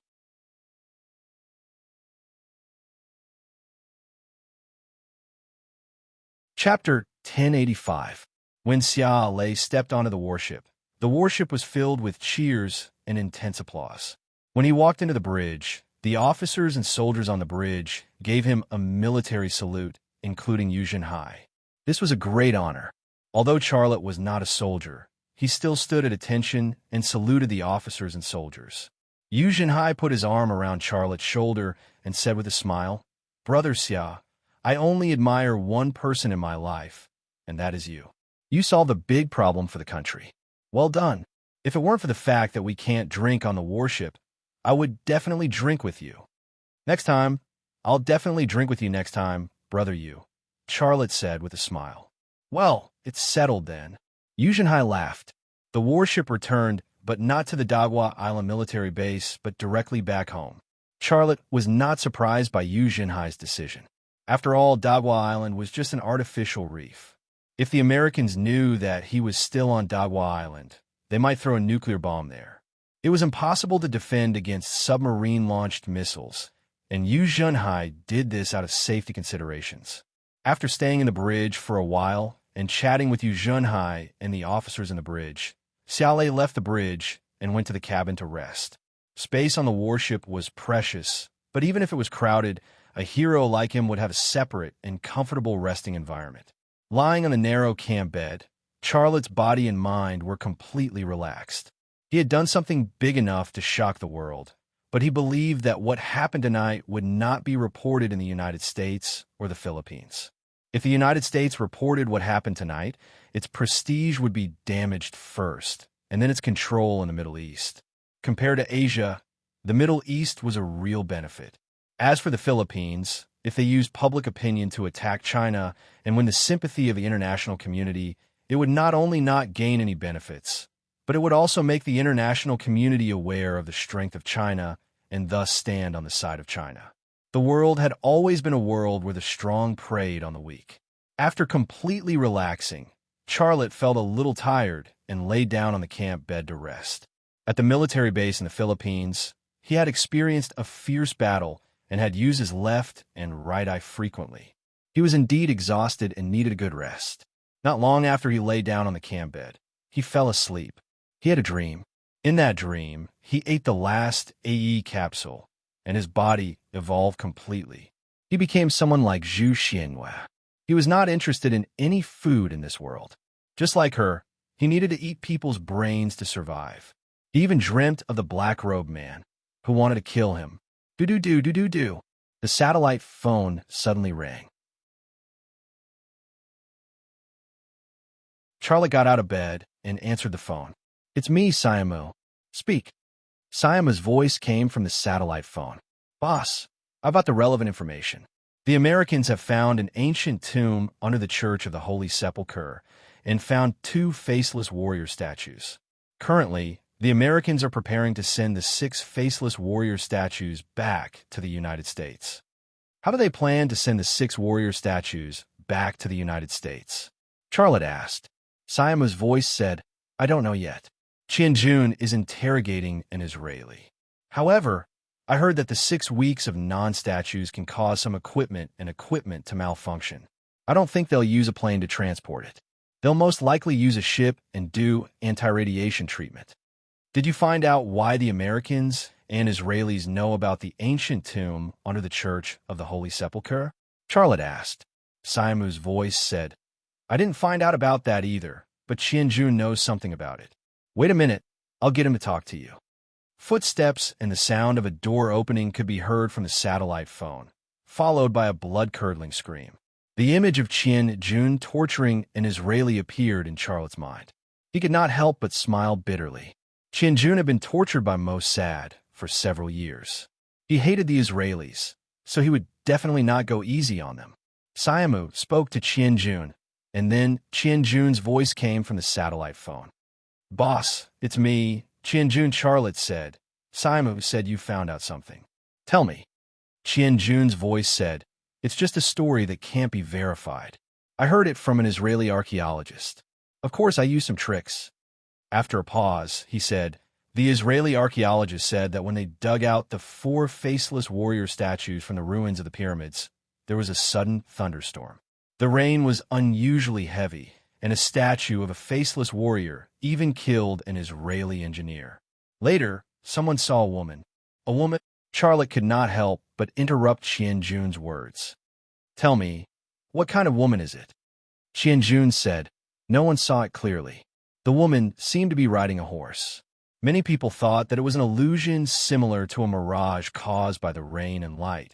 But when the rain finally stopped, a faceless warrior statue was written in blood. It instructed the Americans and the Israelis to dig up the other 2 faceless warrior statues under the Church of the Holy Sepulchre. Charlotte was silent for a moment before saying, how credible do you think this story is? Qianjun's voice said, about 80%. I see. By the way, who are you interrogating? Qianjun's voice said, a person from Mossad. I think you should know which route the Americans will take to transport the faceless warrior statues back to the United States. Charlotte thought for a moment and said, no matter what you find, come back with Siamu after you're done. Okay, got it. Be careful on the road. Charlotte hung up the phone and fell into deep thought again. Israel was a dry place with little rain. How could there suddenly be a thunderstorm? That woman, the woman riding a horse, who was she? Did she leave instructions on the faceless statue? How did she know about the tomb under the church? Why did she instruct the Americans and the Israelis to dig up the faceless warrior statue hidden in the tomb? Could it be Zhu Xianyue? Charlotte suddenly thought of this. She was the only person who killed prehistoric people. It's not surprising that she knew about the existence of the tomb. But if it was her, why did she tell the Americans and the Israelis about the secret under the Church of the Holy Sepulchre? Zhu Xianyue had become a sore point for Charlotte. After she encountered the black-robed man in the United States, she had lost all contact with him. No matter how hard he tried, he could not find her. But then he received a call from the black-robed man, which meant that the black-robed man was fine.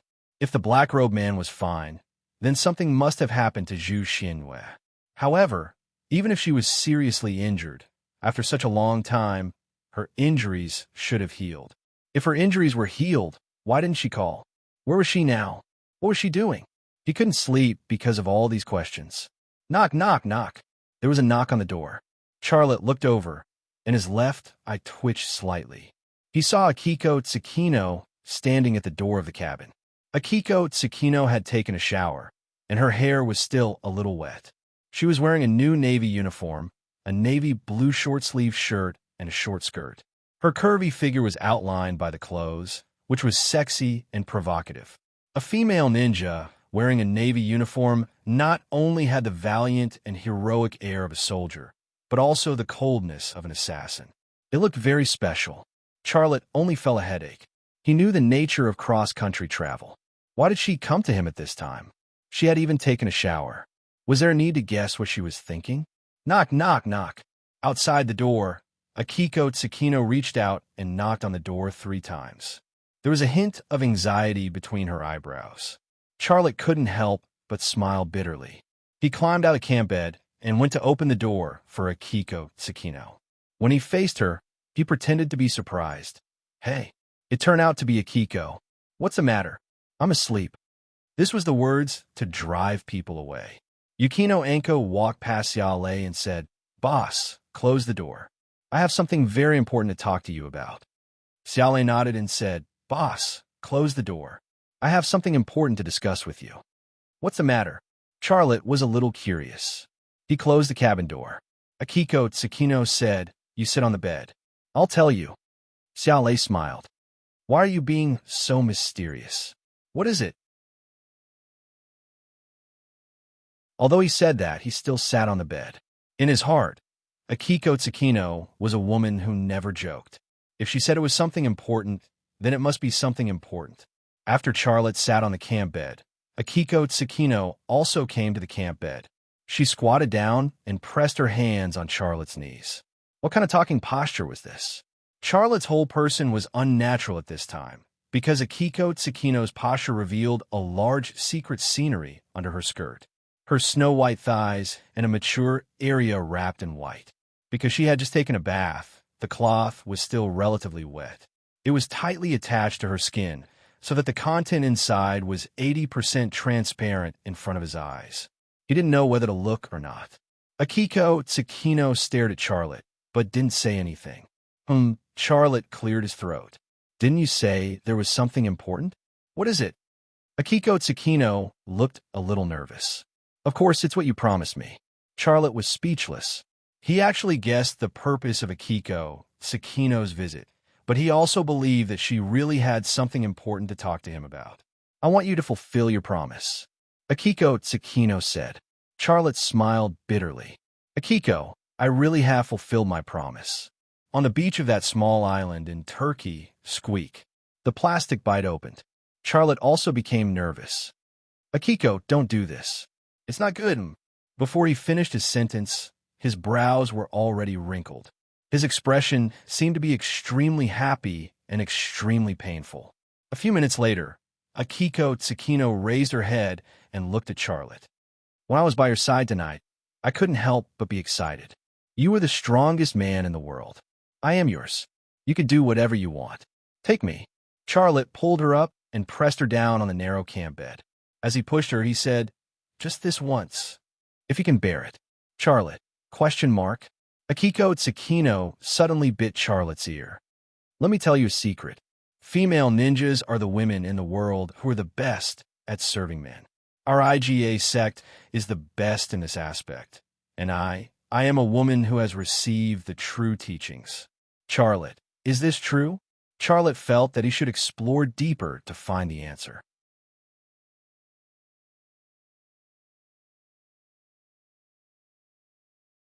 Chapter 1086. The UA's 7th Fleet retreated to the Western Pacific, which seemed to signal a change in UA policy toward China. A second-hand destroyer in the Philippines, due to poor maintenance, suffered a serious malfunction during the voyage, caught fire, and sank. This was the report of China's media on what happened in the southern waters the next day. This was also the report of the vast majority of the world's media, none of which was the truth. The truth was always hidden behind a curtain. The curtain of the UA was obviously a titanium alloy curtain. If the UA authorities wanted to cover up the truth, they could directly pressure the Philippines. The Philippines still dared to go against the UA. They did not have that kind of courage and boldness. The incident in the southern waters was dealt with coldly by China, the UA, and the Philippines, but this was obviously temporary. In the following time, it was not difficult for China's think tank team to analyze the UA's next move. which was to spy on all the information about Rema Group. The UA urgently needed to know the production of Rema Group's Ghost and Jinka drones, as well as the reserves of the modified Claw 12 anti-ship missiles. A new wave of spies was coming. However, these things did not require Charlotte to worry about. After returning to Rema Group, he plunged into the drone workshop and modified some of the shortcomings of the Jinka and Ghost drones that had experienced actual combat. The outstanding performance of the Jinka and Ghost drones on the battlefield also attracted the attention of the senior management. Without waiting for Charlotte to speak, new raw materials for the production of Mystic Gold X and other supplies were sent batch after batch to Rema Group's warehouse. Money was even less of a problem. The China government directly ordered 200 Ghost drones, which cost 1 billion yuan, and the order was lined up for 5 years. Charlotte also signed the order for 5 years later. Although he only had 2 years left, he believed that even if he was no longer in this world, Rema Group would use the technology he left behind to produce Mystic Gold X, as well as the technology of the Ghost and Jinka drones to complete the production task and strengthen the country's national defense. While Charlotte was perfecting the Bramble and Spectre drones, Rema Group was in full swing. All of its production capacity was devoted to the production of X-Mystic Gold, Spectre, and Bramble drones. The U.S. would not give up so easily, but before the U.S. made any new moves, it was a very smart move to let China's Air Force acquire the Bramble and Spectre drones, because only the Spectre drones and Bramble drones could give the U.S. a strategic deterrent. A week later, Charlotte had finished perfecting Jing Ku and the Spectre drone. After that, Rema Group only needed to produce the perfect Jing Ku and Ghost drones according to what he had left behind. As for him, he no longer needed to do everything by himself. He made a 2-year plan for himself. In the next 2 years, they would develop a fighter jet and a strategic bomber made of X-Mystic Gold and develop Rema Group into the world's top arms company that could trample Lockheed Martin Corporation under its feet. This was considered official business. In the next 2 years, he would crack the secret of the ancient alloy. If he could not, he would enter the box world of the ancient alloy before the deadline given to him by the black-robed man. Before that, he needed to eat the last AE capsule. In addition, in these 2 years, he had to arrange a path of retreat for everyone around him, especially his women and children. He had to ensure that his women and children would be safe and happy for the rest of their lives. This was considered a private matter. With so many things to be done in 2 years, every minute was precious to him. However, just as he finished perfecting the Bramble and Spectre drones, Qianjun and Siamu returned to China from Israel. The two of them brought him new information. Holy Thunder Church, in a secret room. Boss, the U.S. used the 7th Fleet to transport the 6 statues back to the U.S., Siamu said. The 7th Fleet? Charlotte was a little surprised, but after thinking about it carefully, he did not feel surprised. He drove the 7th Fleet away, and the 7th Fleet went directly to Israel and brought the 6 faceless warrior statues back to the U.S. This was actually a very reasonable move. Qianjun said, "We didn't expect it to be such a big scene. Otherwise, Siamu and I would have been ready to rob them." If the U.S. used the 7th Fleet to transport the goods, Qianjun and Siamu would definitely not be able to do anything. Charlotte was deep in thought. After a while, he said, "It's just a few stone statues. Why did the U.S. go through so much trouble to transport them to the U.S.? Qianjun spread his hands. "I don't know. I tortured that guy from Mossad to death, but he didn't say anything." Charlotte, they didn't know, and they told him like that. "Boss, this is very strange." Siamu said, "If those 6 statues were worthless, why would the U.S. send an aircraft carrier fleet to transport them? There must be some secret or amazing value behind those statues." Charlotte was silent. He actually had the same idea, but there was too little relevant information. He couldn't even find a direction to speculate. "Boss, I want to go to the U.S., Siamu said. Charlotte came back from his deep thought. "You want to investigate this matter?" Siamu nodded. "Boss, I know it's dangerous, but I know it's very important to you. You need more information, and I specialize in this in the Zodiac team. If I don't do such a thing, who will?" "I'll go with you," Qianjun said. "You want to go too?" Charlotte looked at Qian Jun. Qian Jun said, "There were a few Americans who made me suffer a lot. After so many years, I want to settle old scores with them. You should be very clear that since the U.S. used the 7th Fleet to transport those statues, their value in the eyes of the Americans could be imagined. What you want to do is really dangerous. Are you sure you want to go?" Charlotte asked. Siamu and Qianju nodded at the same time. "Boss, we've already discussed it on the way. You don't need to persuade us anymore. Let me and Qianjun do it for you," Sim said. "Well, since you've decided, I won't persuade you anymore," Charlotte said. "But I have one more thing I want you to do for me." Siamus said, "Boss, do you want me to help you find a woman?" Charlotte said, "Yes, after you go to the U.S., try to collect as much information about her as possible. I suggest you go to the morgue and the police station to find clues. You have to pay special attention to some cases of strange death, such as brain atrophy, blood drying, and so on." "That's really strange." "Well, I'll remember it. I'll start from this aspect," Sim said. Qianjun said, "Boss, we're going to leave tomorrow night." Charlotte said, "No problem. I'll arrange it for you. In addition, I'll give each of you $2 million for the operation. You can spend it however you want. If you run out of money, you can ask me for more. If you can't spend it all, you can keep it for yourself." Qianjun was stunned for a moment. "Boss, you're giving us too much. How can we use so much?" Siamu smiled and said, "Qianjun, this is our boss's style. He's different from my father. You can keep the money the boss gives you. People like you, and I don't have a pension. It's good to save some money for retirement." "Is it to save some money to support a woman?" Charlotte said. Siamus smiled awkwardly. "Then thank you." Qianjun was obviously not used to the style of the second-generation leader of the Zodiac team, but his heart was full of gratitude. Dong dong dong. There was a knock on the door. Siamu and Qianjun immediately looked at the door with vigilance. Charlotte got up and walked to the door.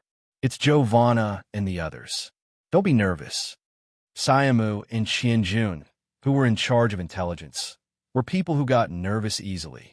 It was normal for them to have such a reaction in an unfamiliar environment. After all, the church had just been built, and it was the first time that Charlotte came here to talk about business. The door opened, and 4 women in traditional Italian clothes appeared at the door. They were the owners of the church, the women of the Gray family and the Russo family. They named the church Holy Thunder Church. One could imagine the position of Charlotte in their hearts. "Good evening, brothers." The 4 female knights smiled. "Boss, good evening." For women, 2 identical faces dazzled Siamu. He seemed to look at something he shouldn't look at, which immediately caused the 4 female knights to roll their eyes. He quickly looked away. Qianjun had little interest in women. He just nodded politely. "Boss, I'll go back to rest first. You guys talk. Then I'll go too," Siamus said. He and Qianjun left the secret room of the church together. Only Charlotte and his 4 female knights were left in the secret room. It suddenly gave people a feeling that there were more women than men, and the smell of perfume in the air was very strong.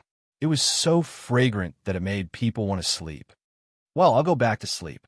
"Well, the environment here is really good," Charlotte said. Giovanna grabbed Charlotte's hand. Charlotte was stunned for a moment. Giovanna said, "Boss, we have a very important thing to talk to you about." Teresa said, "Sit down first." Inexplicably, Charlotte suddenly thought of Akiko Tsukino. That night a week ago, when he returned triumphantly from the southern seas, Akiko Tsukino had said the same thing to him. Then they had crushed the camp bed in the cabin. Now the women of the Gray and Russo families had said the same thing to him. Could it be? Without waiting for Xiaole to say anything, Rosa and Stella each stretched out a hand and pressed down on his shoulders, pressing him down on the chair. This is a church. That was what Charlotte thought. He saw Giovanna take out a black envelope from her collar and then put it in Charlotte's hand. Holding the envelope, Charlotte suddenly had a strange feeling. "This is," Giovanna said, "we got this from the hands of the Son of God, Jesus. It's very strange.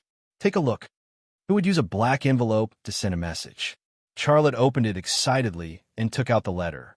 The letter was also black, and there was only one number on it, 700. There was no recipient's name, nor was there the name of the sender. There was only the number 700. But Charlotte's heart sank. He knew that the black-robed man had come and left this letter. This was to remind him that he only had 700 days left, less than 2 years.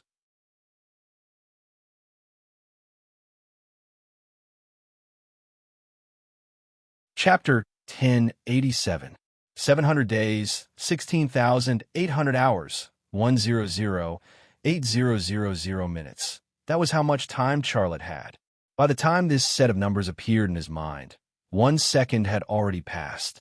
He was worth hundreds of billions, a national hero in the hearts of all Chinese, an indispensable pillar of the country. For beautiful wives, for unborn children, these were all wonderful people and things he had. In the eyes of most people, he was undoubtedly blessed and envied. But who knew the pressure he was under? He only had 700 days left in his world, after which he would face an opponent he could not defeat, which was equivalent to facing death and accepting the ultimate judgment of fate. Losing hundreds of millions of assets, Charlotte did not care. He was a man who had lived a hard life before. It was not a big deal to go through it again. But losing the women and children he loved, that was something he could not accept no matter what. The black-robed man. Charlotte's heart was heavy. Zhu Xinyue fought with him twice. Both times she was heavily injured. The black-robed man is obviously stronger than Zhu Xinyue. I can't even beat Zhu Xinyue. How can I beat the black-robed man? Looks like my destiny is to enter the ancient alloy box world in the end. If I go in, will I be able to come back? Will I still be able to see Xiao, Fan, Long Bing, and Rui? Will I still be able to see my children? Not to mention personally experiencing such a thing. Just thinking about it made him feel extremely pained. The most painful thing in the world was to be separated by life and death, but that was something he would have to face in 700 days. Boss, what are you thinking about? Giovanna looked at Charlotte curiously. Stella also said, Boss, we've seen this letter too. There's only 700 on it. We don't understand what it means. Do you understand it? What does this number mean? Charlotte snapped back to reality. Of course he knew what the number meant, but he shook his head. I don't know either. Oh, right. Did anyone see who put this letter in the hands of the chosen saint? The Gray and Russo women shook their heads. The other party is definitely not a simple person. Giovanna said, Our brothers and sisters live in the residential area behind this church. They have organized a patrol team, and there are people in this church 24/7.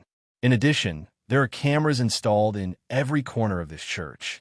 There are almost no blind spots, but no one saw anyone put the letter in the hands of anyone. We checked all the surveillance videos, but we didn't find any clues. Yes, Teresa said, the messenger is like a cloud of air, appearing in our church like the wind, and then leaving like a gust of wind. Charlotte stood up and said, Don't worry about this. It's getting late. You should all rest. I should go home. Wait, boss, Giovanna called out. Charlotte asked, Is there anything else? Giovanna said, Boss, everything we have is given to us by you. You saved us and our beliefs. We are your knights. We are willing to give up everything for you, including our lives. Do you understand what I mean? Charlotte nodded. I understand, but Giovanna said, No, you don't understand. We have been following you for so long. You just asked us to be the assistants of the Chinese Zodiac battle team. You gave us a supporting role. But I have to tell you, although we are not as strong as the Chinese Zodiac battle team members, we have our strengths. That is our beliefs. We have brothers and sisters all over the world. This is actually a ready-made intelligence network. Whatever you want to know, we can get it for you. Charlotte's heart skipped a beat. Yes, how could he forget their identities? Rosa said, What you have is actually a network of assassins. As long as you give us a target, our brothers and sisters will get rid of that person for you. You only need to pay a pension for taking care of his family, and that's under the condition that he's dead. Stella also interrupted. Boss, maybe you don't know how many people we have already recruited? Charlotte asked subconsciously. How many people have you recruited? Stella raised one finger. Charlotte was a little speechless, but he still guessed a number. 100. Stella said, Wrong. Your number is too far off. Let me tell you, since the construction of the Holy Thunder Church started, We have recruited 2,228 believers. 2,228?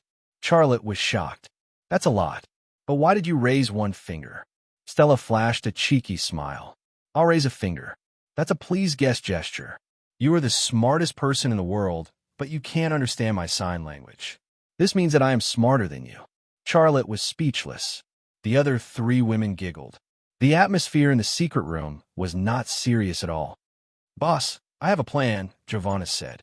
What plan? Charlotte asked. He couldn't help but guess what the four women were planning. But a woman's mind was the most difficult to guess, let alone four. Giovanna said, We already have more than 2,000 brothers and sisters. They're scattered all over the world. America, Italy, South Africa, France, Germany. Almost all the countries and regions that believe in Catholicism have our brothers and sisters. But many of them don't have their own church, and they are suffering from the torment of life. Give us a sum of money, and we will build churches where churches are needed the most. We will give alms to those who need help the most. This way, you will have countless brothers and sisters. Then, we will select suitable people from these brothers and sisters to train. We will cultivate an armed force that belongs to you. Isn't this the original intention of building the Holy Thunder Church? Okay, no problem. But I'm not doing this for myself. I can give you money, but that is to help your brothers and sisters. There are too many poor people in this world, and I can't help all of them.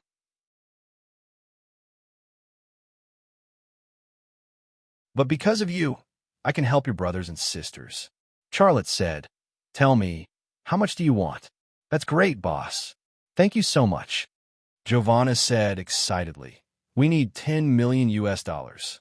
Then I will give you 100 million US dollars, Charlotte said. What? The women from the Gray family and the Russo family stared at Charlotte with their mouths agape. They couldn't believe what they had just heard. Charlotte smiled. You have so many brothers and sisters who need help. You also need to build churches. 10 million US dollars is not enough. I will give you 100 million US dollars first. If it's not enough, you can ask me for more. The women from the Gray family and the Russo family were speechless. For nights, what regrets could they have serving such a master? Charlotte said, Do you remember when I told you that I used your names to open an account in the American stock market? I have already earned 3 billion US dollars using your accounts. That's my secret stash. I will give you 100 million US dollars for my secret stash. But don't tell my wives. They might confiscate my secret stash. Of course, his 4 pregnant wives wouldn't confiscate his secret stash. It was just a joke. But it was also a small hint that he was a man with a wife and a child. But right after he said that, Giovanna suddenly came up to him and gave him a warm and soft hug. You are our angel. I thank you on behalf of our brothers and sisters who have suffered a lot. She even kissed him on the cheek. When Giovanna let go of him, Stella did it again. When Stella let go of him, Rosa did it again. When Rosa let go of him, Teresa did it again. When they were done, there were 4 lipstick marks on Charlotte's cheek. If he used his left eye to look, he would see that there were 4 palm prints on his butt. Boss, let's give this organization a name, said Giovanna. Charlotte said, You know it better. You can name it. Giovanna said, No, it was born because of you. You are a master. We don't have the right to name it. Charlotte thought for a while and said, Then let's call it the Relief Society. Relief Society? The 4 female knights were confused. Giovanna said, I thought you would give it a very powerful name, like the Knights Templars or the Holy War Army. Why would you give a name like that? Yeah, why would you give a name like that? Asked Rosa. Charlotte said, We are not creating an illegal armed organization. We are creating an organization to help the poor. Our weapon is not guns, but love. Do you understand what I mean?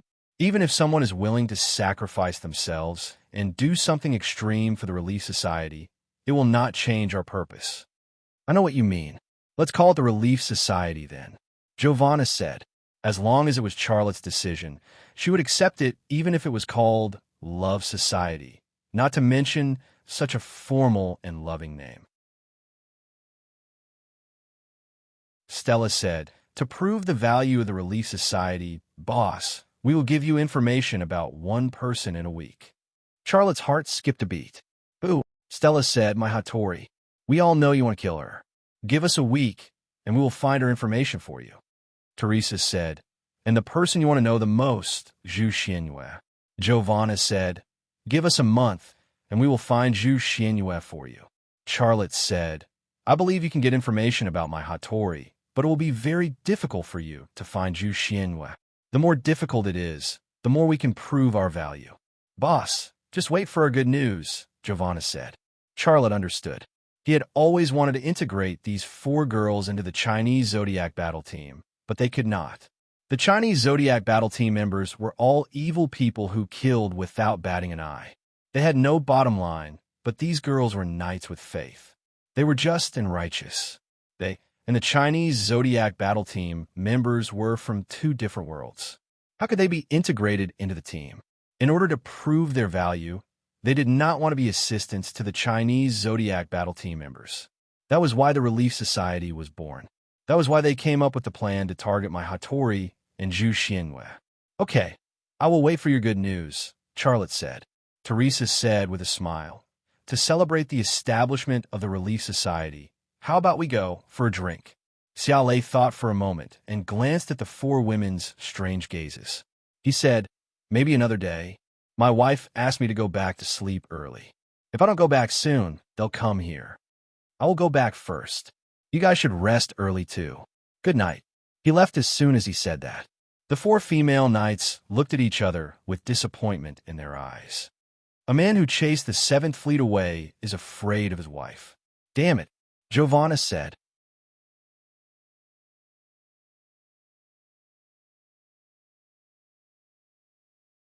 Chapter 1088.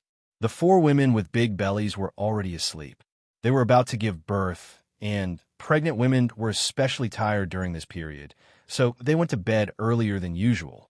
Looking at them lying on the big bed with their big bellies and sleeping soundly, Charlotte felt peace and happiness in his heart.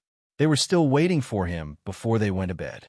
Liang Xiao was holding a baby-rearing handbook in her hand, and Jiang Rui was holding a needle and thread for knitting a sweater in her hand.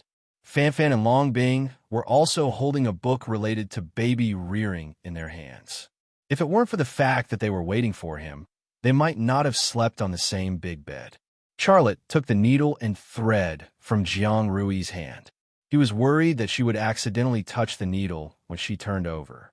It would be terrible if it pricked her stomach. Just as he put the needle and thread on the bedside table, Liang Xiao and Long Bing woke up and looked at him with their eyes wide open. Liang Xiao yawned. Old. Shoo. Charlotte gestured for her not to speak, and then he climbed onto the bed. Long Bing and Liang Xiao made way for him, and he lay down between the 2 women. Before he could lie down properly, Liang Xiao and Long Bing went into his arms, one on the left and one on the right. One raised her leg to press down on his left leg, and the other raised her leg to press down on his right leg. The 3 of them were like entangled vines. What news did Saimu and Qianjun bring back? Liang Xiao whispered in Charlotte's ear. Her breath blew into Charlotte's ear, itchy and hot. Charlotte lowered his voice to the minimum. If there's no special news, don't worry about these things. Just stay at home and give birth to a chubby boy for me. Liang Xiao reached out and pinched Charlotte's thigh. You only know how to care about your son, but your son's mother cares about you. With such a huge incident happening in the Southern Sea, the Americans will definitely not let it go. We are all very worried about you. She actually didn't know what Charlotte had asked Saimu and Qianjun to investigate in Israel. America? It was indeed the largest empire in the world and possessed invincible strength. But it was not the enemy that posed the greatest threat to Charlotte. Charlotte's greatest enemy was the black-robed man, not the United States. It was just that Charlotte didn't want to tell them. He didn't know how worried they would be, and it wouldn't be good for them and the child's health. Long Bing also moved her cherry lips close to Charlotte's ear. After I give birth to the child, I want to go on a mission with you. I don't care. You have to promise me. Charlotte smiled and asked her softly, if you go out with me, who will feed our child? Long Bing was stunned for a moment. Then she reached out and pinched Charlotte's thigh. It's all your fault. You made me pregnant, and I'm like a penguin now. In the future, I'll have to feed your little penguin. Charlotte smiled and said, What's wrong with feeding our little penguin? You feed our little penguin, and I'll feed you. I'll feed you until you're white and chubby, okay? Longbing nodded and kissed Charlotte. There was no woman who didn't like to hear such sweet words of love, and she was no exception. After leaving 101 for so long, she actually liked this kind of ordinary life. After she gave birth, she probably wouldn't want to go on a dangerous mission anymore. Liang Xiao shifted her gaze to a certain part of Charlotte, and her eyes were filled with excitement. She whispered, Hubby, are you hungry? No, I'm very full from dinner, Charlotte said. You're lying. You're just hungry. Liang Xiao moved the leg that was pressing on Charlotte's thigh up. She was very naughty and restless. Only then did Charlotte understand what she was referring to when she said he was hungry. At some point, his nerves suddenly tensed up, and he seemed a little nervous. Xiao, don't. You're about to give birth. We can't do that kind of thing. Liang Xiao curled her lips. If you don't hand in your homework, do you want to get it to another female teacher? Charlotte was speechless. Ms. Liang wants to check your homework now. As Liang Xiao said this, she got up. In the next second, a key part of Charlotte's cloth shifted. No, Xiao. This is very dangerous. Charlotte was very worried. Liang Xiao smiled mischievously. I'm just reading your homework. I'm not going to mark it. What are you worried about? Charlotte didn't know what to say. Any words would seem useless at this moment. Liang Xiao lowered her head. Long Bing kissed Charlotte's lips. Her style had never changed. If she could do something, she would never say it. But this time, she was going to make an exception. The next morning, Fan Fan and Jiang Rui woke up at the same time. The two pregnant women saw Charlotte the moment they opened their eyes. Charlotte was lying between them and looking at them. His eyes were filled with gentleness and love. You're awake. Did you sleep well? Charlotte's voice was also very gentle. Jiang Rui moaned and burrowed into Charlotte's arms. When did you go to bed? Why didn't I know? Charlotte patted her perky but lightly. You slept like a pig. How would you know when I went to bed? You're so annoying. I gained weight because I was pregnant with your little monkey, but you're laughing at me for being a pig. You're bullying me, Jiang Rui said coquettishly. Fan Fan also burrowed into Charlotte's arms and stuck to him like a cat. Hubby, why didn't you wake me up when you came back? Charlotte said gently. You were sleeping so soundly. How could I have the heart to wake you up? Go to sleep. It's time to get up. Fan Fan was no longer sleepy. She glanced at the empty space beside her and asked curiously, Where did Xiao and Bing go? Charlotte said, They went to make breakfast. When they're done, we'll get up and have breakfast. Are you going to the company after breakfast? Jiang Rui asked. Charlotte kissed her forehead. No, the improvement work on the Jinka and Ghost drones has been completed. I don't have much to do during this period. I'll stay at home with you every day, okay? Really? Jiang Rui looked very excited. Charlotte smiled. Of course it's true. From today onwards, I'll stay at home with you every day. Fan Fan blew into Charlotte's ear. You're so good. How should I reward you? Charlotte smiled and said, I'm not a child. What reward do I need? Fan Fan thought for a moment. Her lilac tongue slid out from the corner of her mouth and then circled around her plump, rosy lips. It's not convenient for our bodies during this period. Hubby, you must be starving, right? Charlotte, Fan Fan gave Jiang Rui a look, and Jiang Rui's face suddenly turned red. However, her actions were really quick.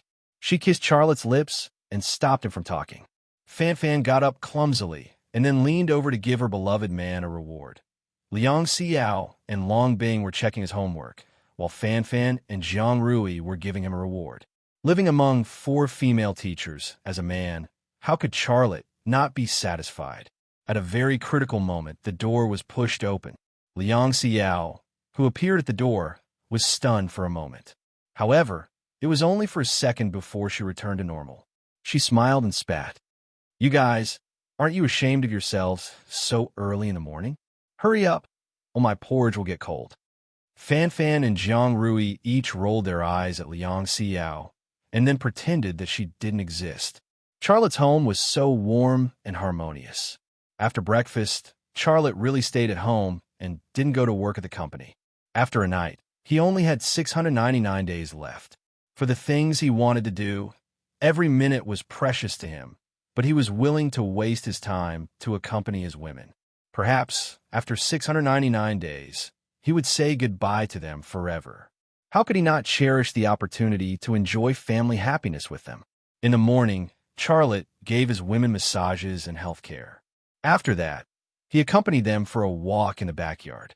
The family chatted and laughed, talked about the future, talked about children, and was full of joy and love.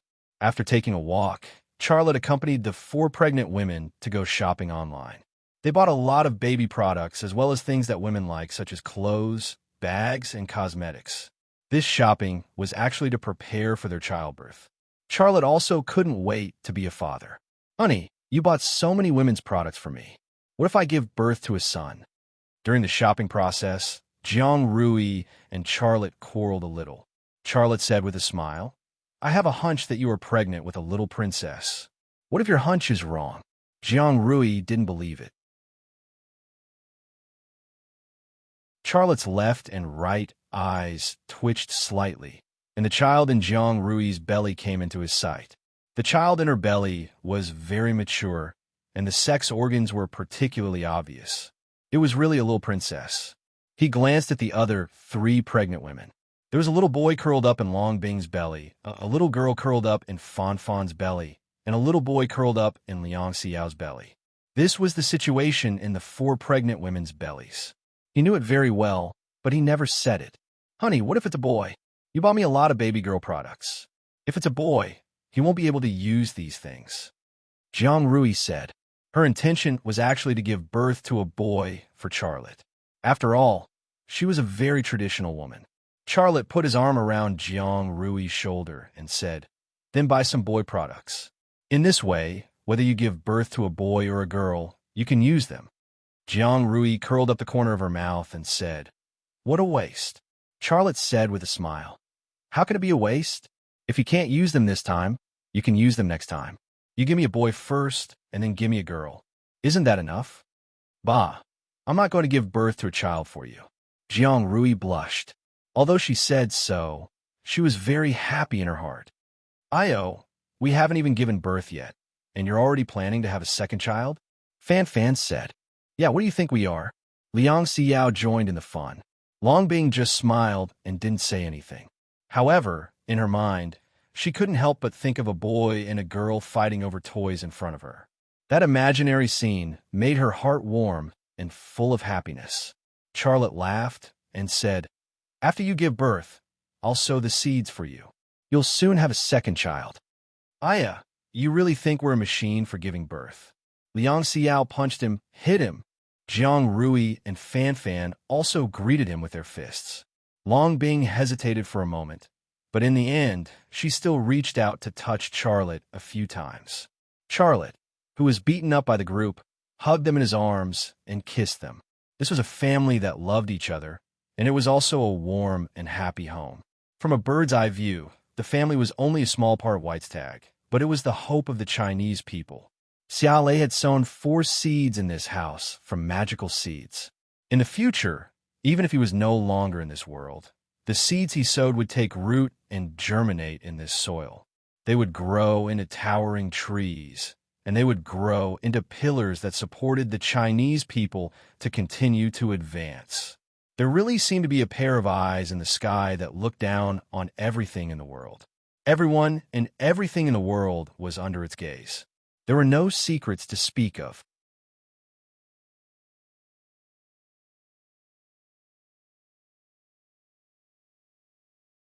Chapter 1089. In the next few days, Charlotte spent every day at home with his women. However, it was not that he did not do anything serious. When the 4 pregnant women did not need his company, he began to design Rema Group's own fighter jets and bombers. He did not need a computer or other tools to do this work. He only needed to use his brain and let his brain enter extraordinary mode. He already had the experience of designing the Jinka drone and the Ghost drone, so he was already familiar with this kind of work. But even so, it was definitely not an easy job. Fighter jets and bombers were far more complicated than drones, and the requirements in all aspects were more demanding and more difficult to manufacture. Designing a fighter jet and bomber that belonged to Rema Group was the last thing Charlotte could do for Rema Group in this country.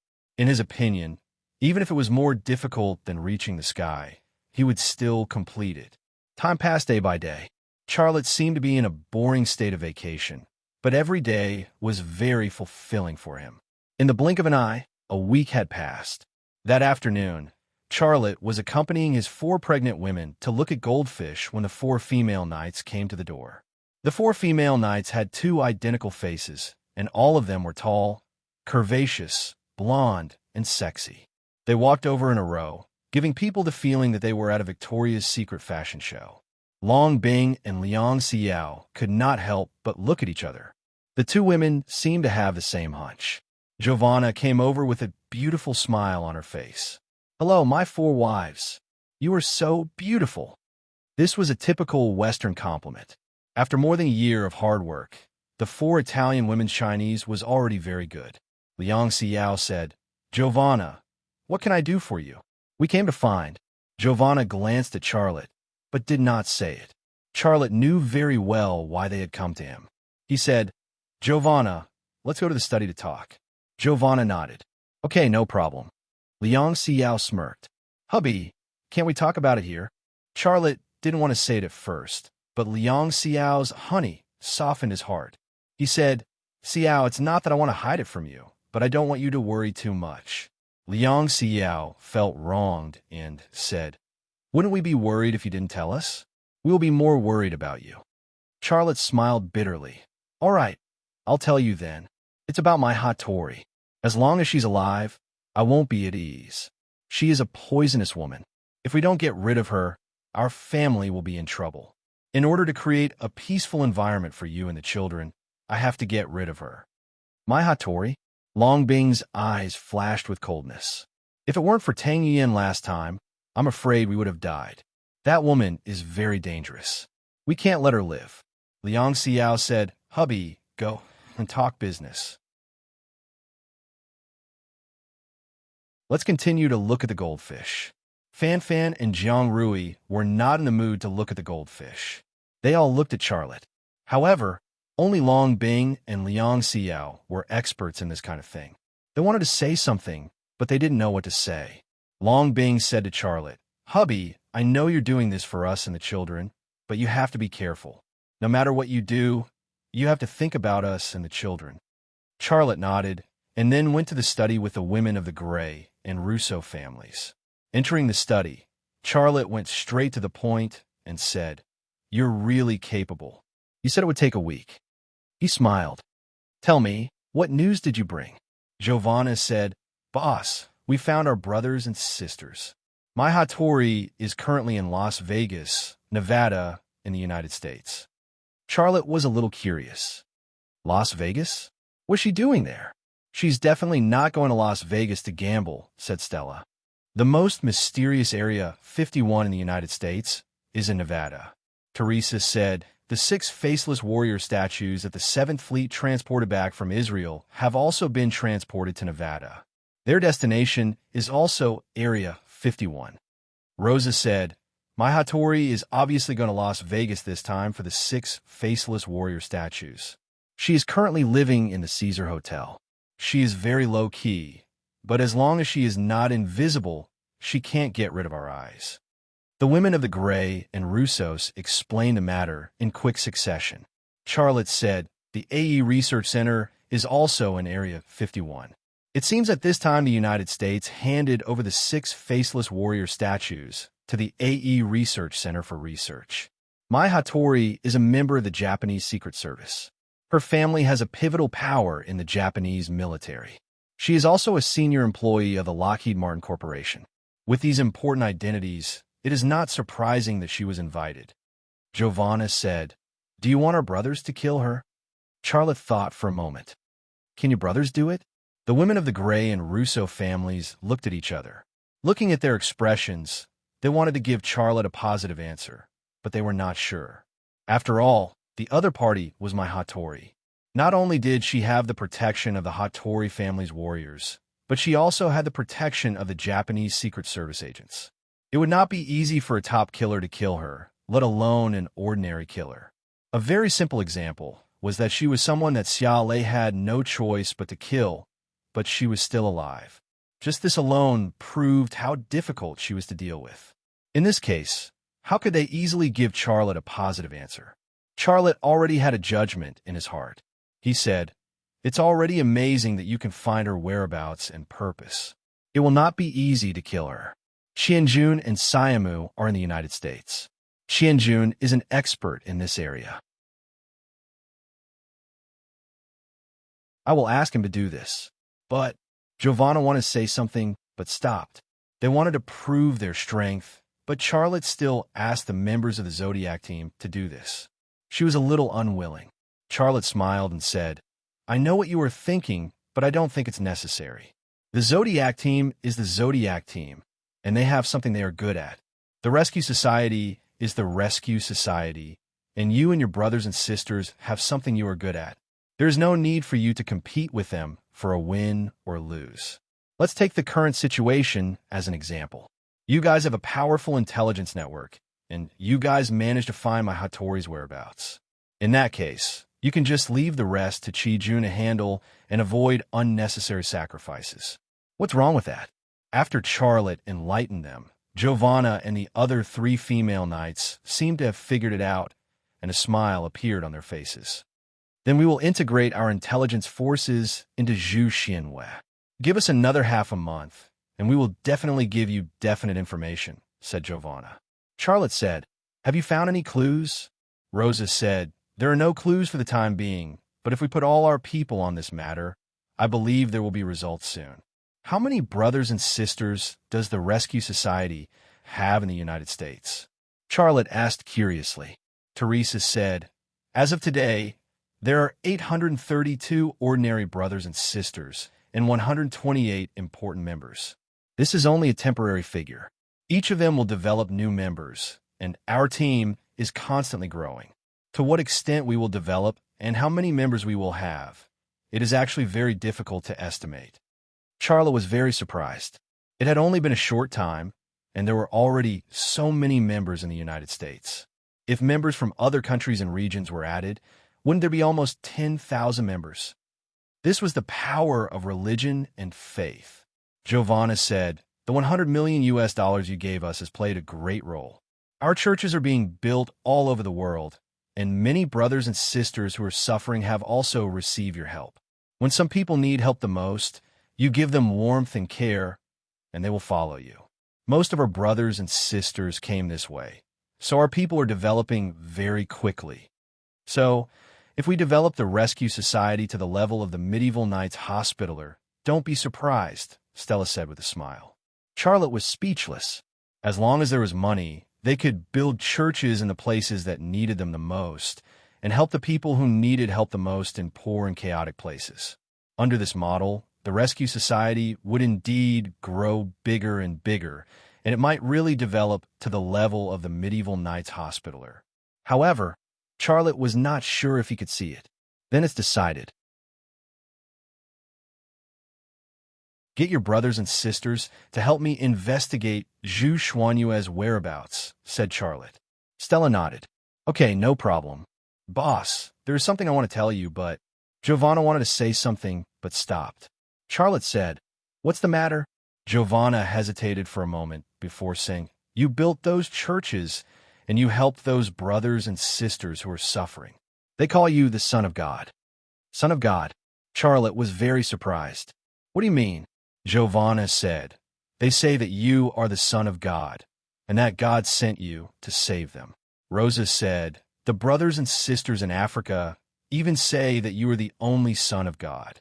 When the word only entered Charlotte's ears, a complicated feeling welled up in his heart. What was happening in front of him also brought him an unprecedented association. In the prehistoric times, because the only one had obtained a special ability, he led his tribe to unify almost the entire world. He established his own kingdom, and he dominated everything in this world. His people called him the only one and regarded him as God. Now, Wasn't he also using his ability to make the Chinese people stronger? The rescue organization established by the 4 female knights was his own strength, and the brothers and sisters in the rescue organization also regarded him as the only son of God. They were willing to do anything for him, even sacrificing their own lives. If this continued, wouldn't he also develop into a king who dominated this world? This kind of comparison gave people a feeling of reincarnation. Boss, Rose's voice sounded. What are you thinking about? Are you unhappy? Only then did Charlotte come back to his senses. I'm not thinking about anything, and I'm not unhappy about anything.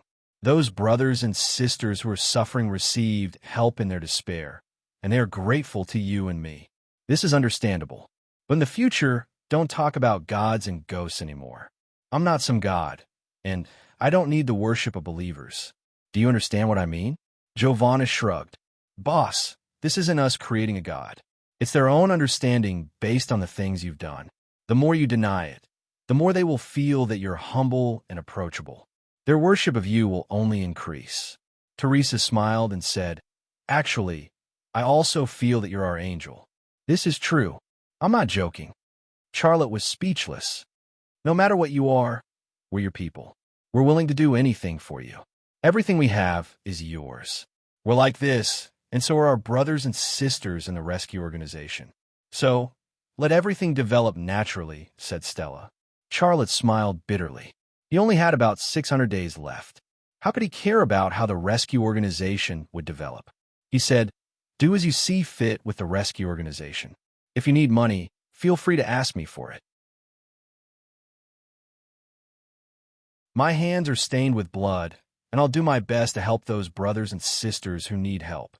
This can be considered a kind of atonement for my sins. The 4 female knights looked at Charlotte. Their eyes were full of respect and some inexplicable meaning. Charlotte took out the satellite phone and dialed Qianjun's number. He went straight to the point. Qianjun, my Hattori is in Las Vegas, at the Caesar Hotel. Qianjun's voice came through. I'm leaving now. Wait for my news. When you get there, contact our brothers in the rescue organization first. They'll provide you with the help you need, said Charlotte. Rescue organization?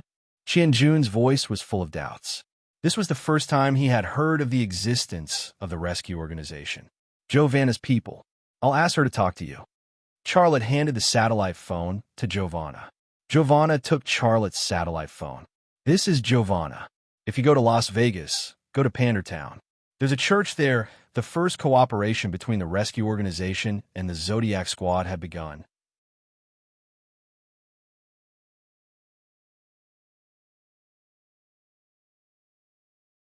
Chapter 1090. Las Vegas, Nevada, USA. The Caesar Grand Hotel, shrouded in the night, was magnificent. Celebrities, businessmen, gamblers, sexy women, and all kinds of people walked in and out of the hotel. The people, the hotel, and the city formed a picture of extravagance. On the top floor of the Caesar Grand Hotel, in the 404 presidential suite, my Hattori sat on the sofa, holding a laptop and watching a video file. She had spent a lot of effort to get her hands on this video file, because it was a video of the 7th Fleet's battle with the Bramble drone and the Ghost drone. The 7th Fleet paid the price of blood and humiliation in the southern waters, and this video was also classified as top secret. However, my Hattori had her own way to get it. On the laptop monitor, 3 Hornets launched Sidewinder air-to-air missiles at the Ghost drone almost at the same time. The Ghost drone easily dodged the 3 Sidewinder air-to-air missiles. They flew past it and didn't look back. They plunged into the sea like spears. My Hattori suddenly frowned. The Sidewinder can't be locked on. How is this possible? The video continued to play, and the Ghost drone, which had been in a state of forbearance, finally opened fire. The first to suffer was an F-35. In the face of the cleaving air-to-air missiles launched by the Ghost drone, the world's most powerful 5th-generation fighter did not even have the slightest reaction. Like a fool, it turned into a fireball in the air. My Hattori sucked in a breath of cold air. She was so shocked that she couldn't speak. However, as a senior employee of Lockheed Martin Corporation and the future successor of the Hattori family, She had a wealth of military knowledge. She knew very well that this situation meant that the cleaving air-to-air missiles launched by the Ghost drone were also absolutely invisible. The F-35's radar could not detect them at all. The video had not finished playing, but a fact that made her collapse had been placed in front of her. That was, if China and Japan went to war, Japan would really be beaten to a pulp. What happened in the southern waters, even the powerful United States, chose to forbear. What choice did Japan have? Ding dong, ding dong. The doorbell suddenly rang. My Hattori closed her laptop and turned around to look at the warriors of the Hattori family standing behind the sofa. The family warrior went to open the door. The door opened, and the family warrior who opened it immediately bowed in greeting. It was none other than the head of the Hattori family, Hattori Masao. My Hattori stood up from the sofa and said respectfully, "Father, I thought you would arrive in Las Vegas tomorrow. I didn't expect you to be here so soon. The U.S.-Japan military alliance meeting will be held at the Pentagon the day after tomorrow," said Hattori Masao. "I came here a day earlier to see the situation on your side." My Hattori said, "It will take another 3 days for the 6 statues to arrive here. I don't know much at the moment. I don't know anything about the statues from Israel. We must get to the bottom of this. Everything about AE is not a small matter. He is very important to Japan." Hattori Masao's expression was very serious. "Yes." Hattori Yukino bowed and replied, then said, "Father, you came at the right time. I just got a video about what happened in the southern waters." "Huh? Where is it? Let me see it." Hattori Masao didn't want to wait a second. He couldn't wait to see the magnificent battle in the southern waters. My Hattori picked up her laptop from the sofa and handed it to Hattori Masao. Hattori Masao woke up the laptop, and the video continued to play. His expression turned serious in the blink of an eye, followed by surprise and fear. My Hattori stood next to Hattori Masao. She didn't look at the video anymore, but a familiar face appeared in her mind. It was a face that was sunny and handsome, very popular with women. But it was this face that made her feel afraid. When she thought of him and what she had done to him, she felt a chill from the bottom of her heart. The person she thought of was Charlotte. If she hadn't sent an assassin to assassinate Charlotte's woman with that kind of poison in an attempt to destroy Charlotte's seed and not leave a child with Charlotte's genes for China, she might not have felt this chill from the bottom of her heart. But she had done it, and she had to face Charlotte's anger. This was actually the reason why she chose to disappear after the assassination of Charlotte's woman failed. But how long could she hide? Now, she was the person in the world who wanted Charlotte to die the most. She wanted it more than the people in the White House and the Pentagon. 10 minutes later, Hattori Masao turned off the video and threw his Apple computer on the sofa. His heart was extremely heavy. The situation is worse than we thought. If there is no solution to the problem, and if Charlotte and Rema Group are given time to develop, China's military technology and strength will surpass the United States in less than 10 years. At that time, the United States will not be able to stay in Asia. We will face an Eastern Empire, just like China's Tang dynasty. We have no other choice but to surrender. My Hattori said, "Father, don't forget what we did in China during World War II. During the Tang dynasty, we had no hatred with them.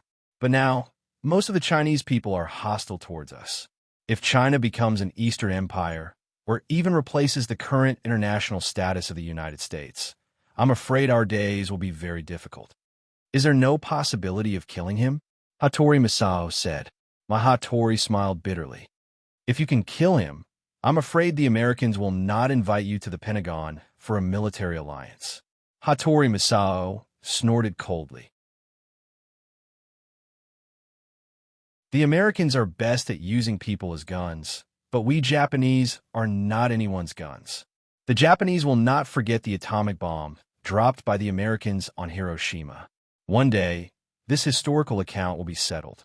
My Hattori was silent for a moment and said, "Father, the elites of our Hattori family are almost all dead after several battles. We need some good people to protect us and work for us. You have a high reputation in the Japanese samurai world. Can you invite those people? Do I need you to say that? This is a matter for the whole of Japan." Those traditional samurai are loyal to the country. Before coming here, I personally invited Yagyu Kenichi of the IGA sect and Sanada Azeo of the Kaga sect. These two people are the leading figures in the Japanese samurai world, so I must personally invite them. As for the others, such as Hitano sect, Zaga sect, and other small sects, I was invited by your mother. Hattori Misao said. Will they come? My Hattori asked. Hattori Misao said, this is not a matter of our family. It is related to the fate and future of Japan. They are clear about it. The samurai of Japan have their own traditions, and swearing loyalty to the emperor is one of them. So, I believe they agreed to help us. If that's the case, that's great. Akiko Tsukino secretly breathed a sigh of relief. Father, you can stay here tonight and go to the Pentagon in Arlington tomorrow morning. Hattori Misao nodded. At this moment, a voice suddenly came from outside the door. Who sent you here? It was English with a Japanese accent. You ordered dinner, and I'm here to deliver it. The speaker was a woman with a standard American accent. Stand aside. I want to check your dining car and your body. Why? This is the United States. Who are you? Are you bodyguards of a prince from the Middle East? You'd better cooperate. Okay, if you give me a tip. The argument was still going on outside. My Hattori walked over and opened the door. Outside the door stood a black woman in her 40s. Her body was so fat that it was out of shape. She looked like a black penguin. Such a black woman was not dangerous at all. My Hattori also relaxed. She said, I ordered dinner. Just check her dining car and her body. Yes. The samurai of the Hattori family went to check the dining car parked by the door. Another samurai took a rod-shaped detector to see if the black woman was carrying any weapons or spy equipment. Beep, beep, beep. The detector suddenly sounded an alarm. Just as the detector moved between the black woman's legs, my Hattori quickly ducked into the room. The samurai in charge of detecting the black woman instantly pulled out his pistol and aimed it at the black woman's head. At the same time, 7 or 8 bodyguards armed with assault rifles and submachine guns rushed out from the rooms opposite and on the left and right sides of the presidential suite. Their reactions were so fast that they could only be described as lightning. The black woman was scared out of her wits. She stood there with her hands raised, not knowing what to do. The samurai of the Hattori family in charge of detecting the black woman grabbed her skirt and lifted it up. There were no weapons under the skirt. There was only a pair of briefs with a metal zipper. It was obvious that the metal zipper had triggered the detector's alarm. I can give you all the money. The black woman opened the zipper of her briefs in a panic. She took out a crumpled $100 bill and handed it to the samurai of the Hattori family, who was still holding onto her skirt. The samurai took a step back. The money had a strange smell. It was obviously a false alarm. The samurai of the Hattori family put away their guns and returned to their original positions. Danger averted, the samurai in charge of searching the black woman said. Only then did my Hattori walk out from behind the wall beside the door. She casually threw $200 bills at the feet of the black Annie. This is your tip, but you better keep your mouth shut. Otherwise, you'll regret it. Yes. Thank you. The black woman picked up the dollars on the ground and said carefully, Do you still want your dinner? Leave the dining car. You can go. Come back in an hour and push it away from the door, my Hattori said. One of the samurai family warriors pushed the dining car into her room. Got it. The black woman quickly walked away. 5 minutes later, in the bathroom in the kitchen, the black woman used an old phone to make a call. A big shot is here.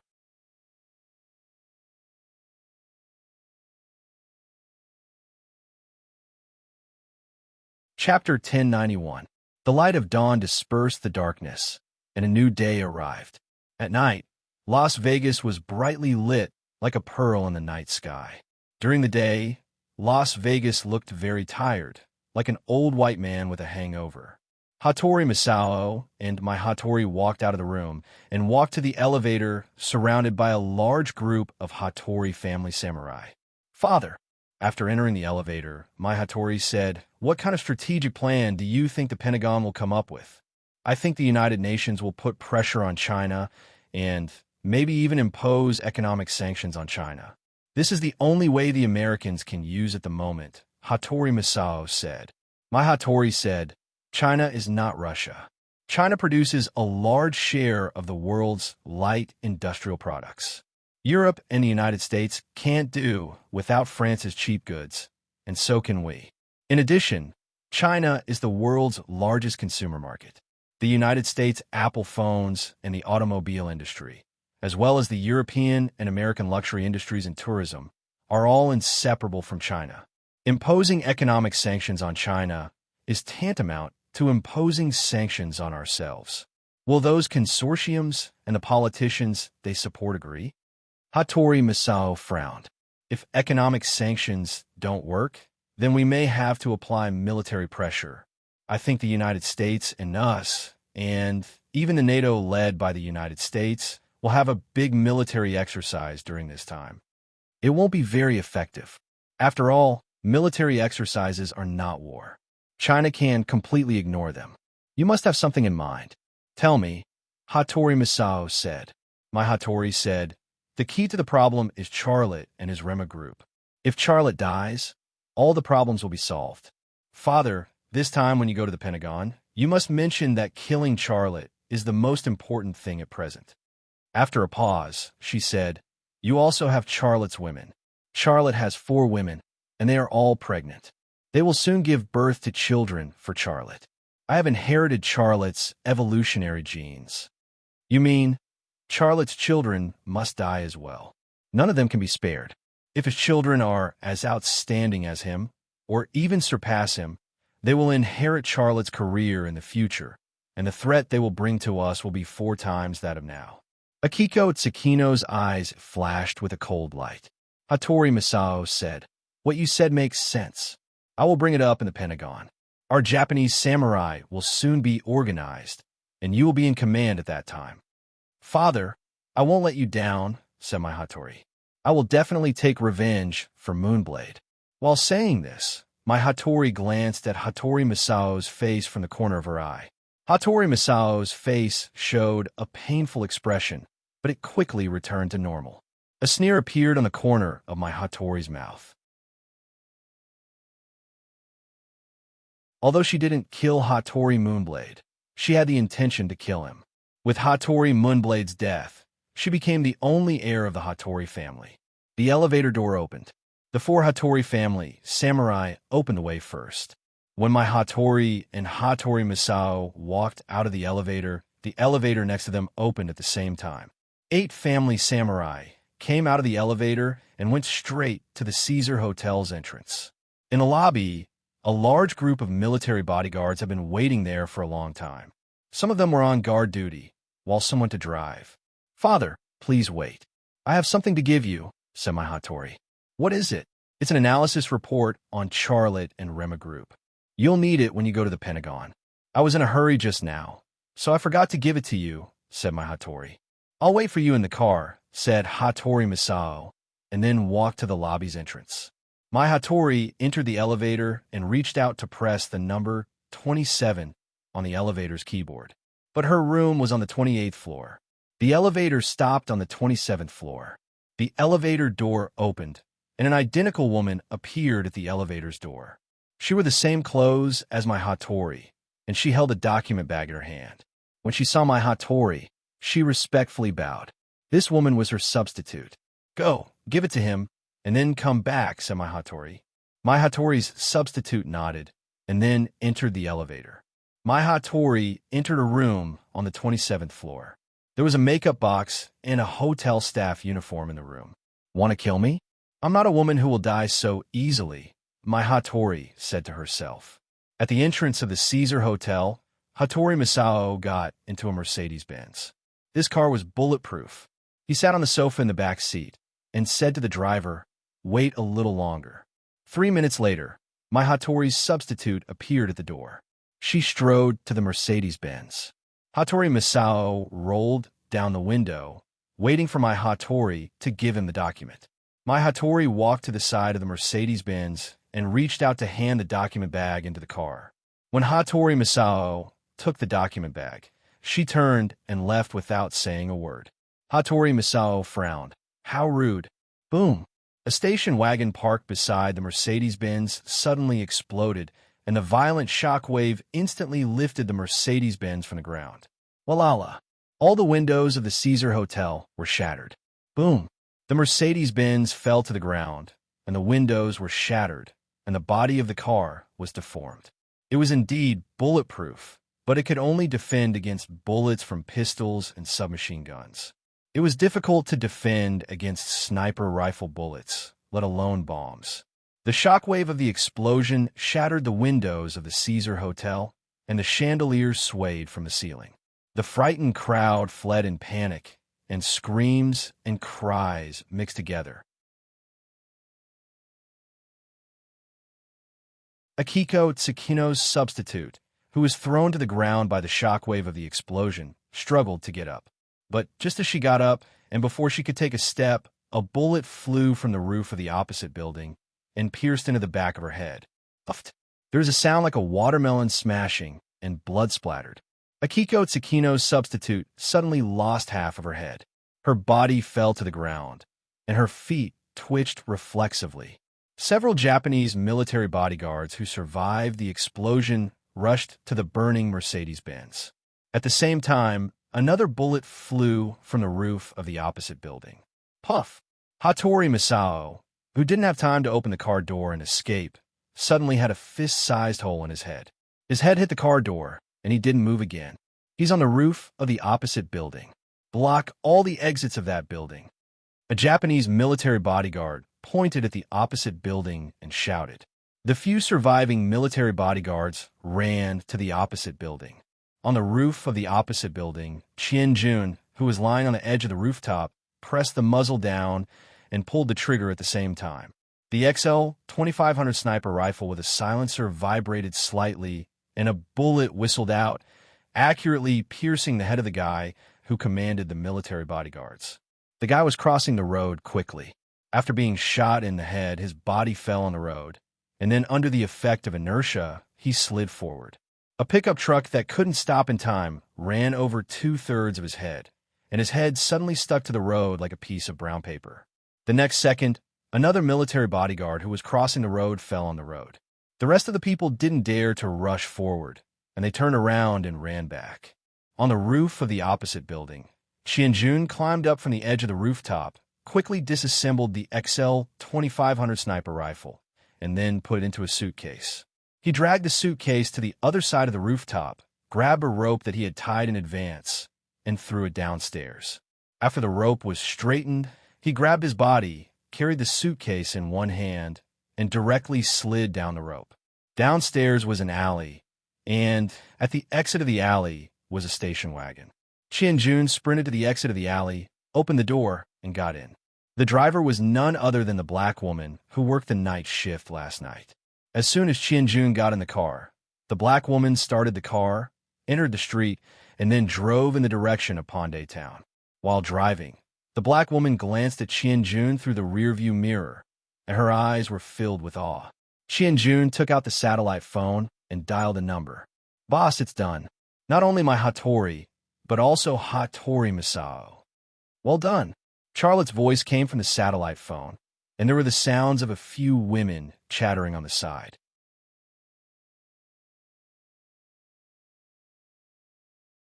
He wasn't interested in listening, but he knew that it was Charlotte's 4 pregnant women discussing something. "Then I'm hanging up," Chien-jun said. "Lie low for a while. You can go to Mexico or Cuba," Charlotte said. "I'll meet up with Saimu first, and then we'll talk. That's all." Chien-jun hung up. A long line of police cars drove on the road, and there were also soldiers from the National Guard. It was a big scene. The black woman's station wagon brushed past the police cars and the military SUVs. 2 minutes later, a female employee of the Caesar Hotel walked out of the main entrance. She passed by my Hattori's substitute, and after a quick glance, she walked past quickly. She stopped beside the deformed Mercedes-Benz. Inside the Mercedes-Benz, the driver was covered in blood, and the Hattori family samurai, sitting in the passenger seat, was already dead. His fatal wound was a piece of glass, and it had cut his carotid artery. Hattori Masao leaned against the car door, and there was a fist-sized hole between the bridge of his nose and his forehead. He died a horrible death. The female employee of the Caesar Hotel smiled.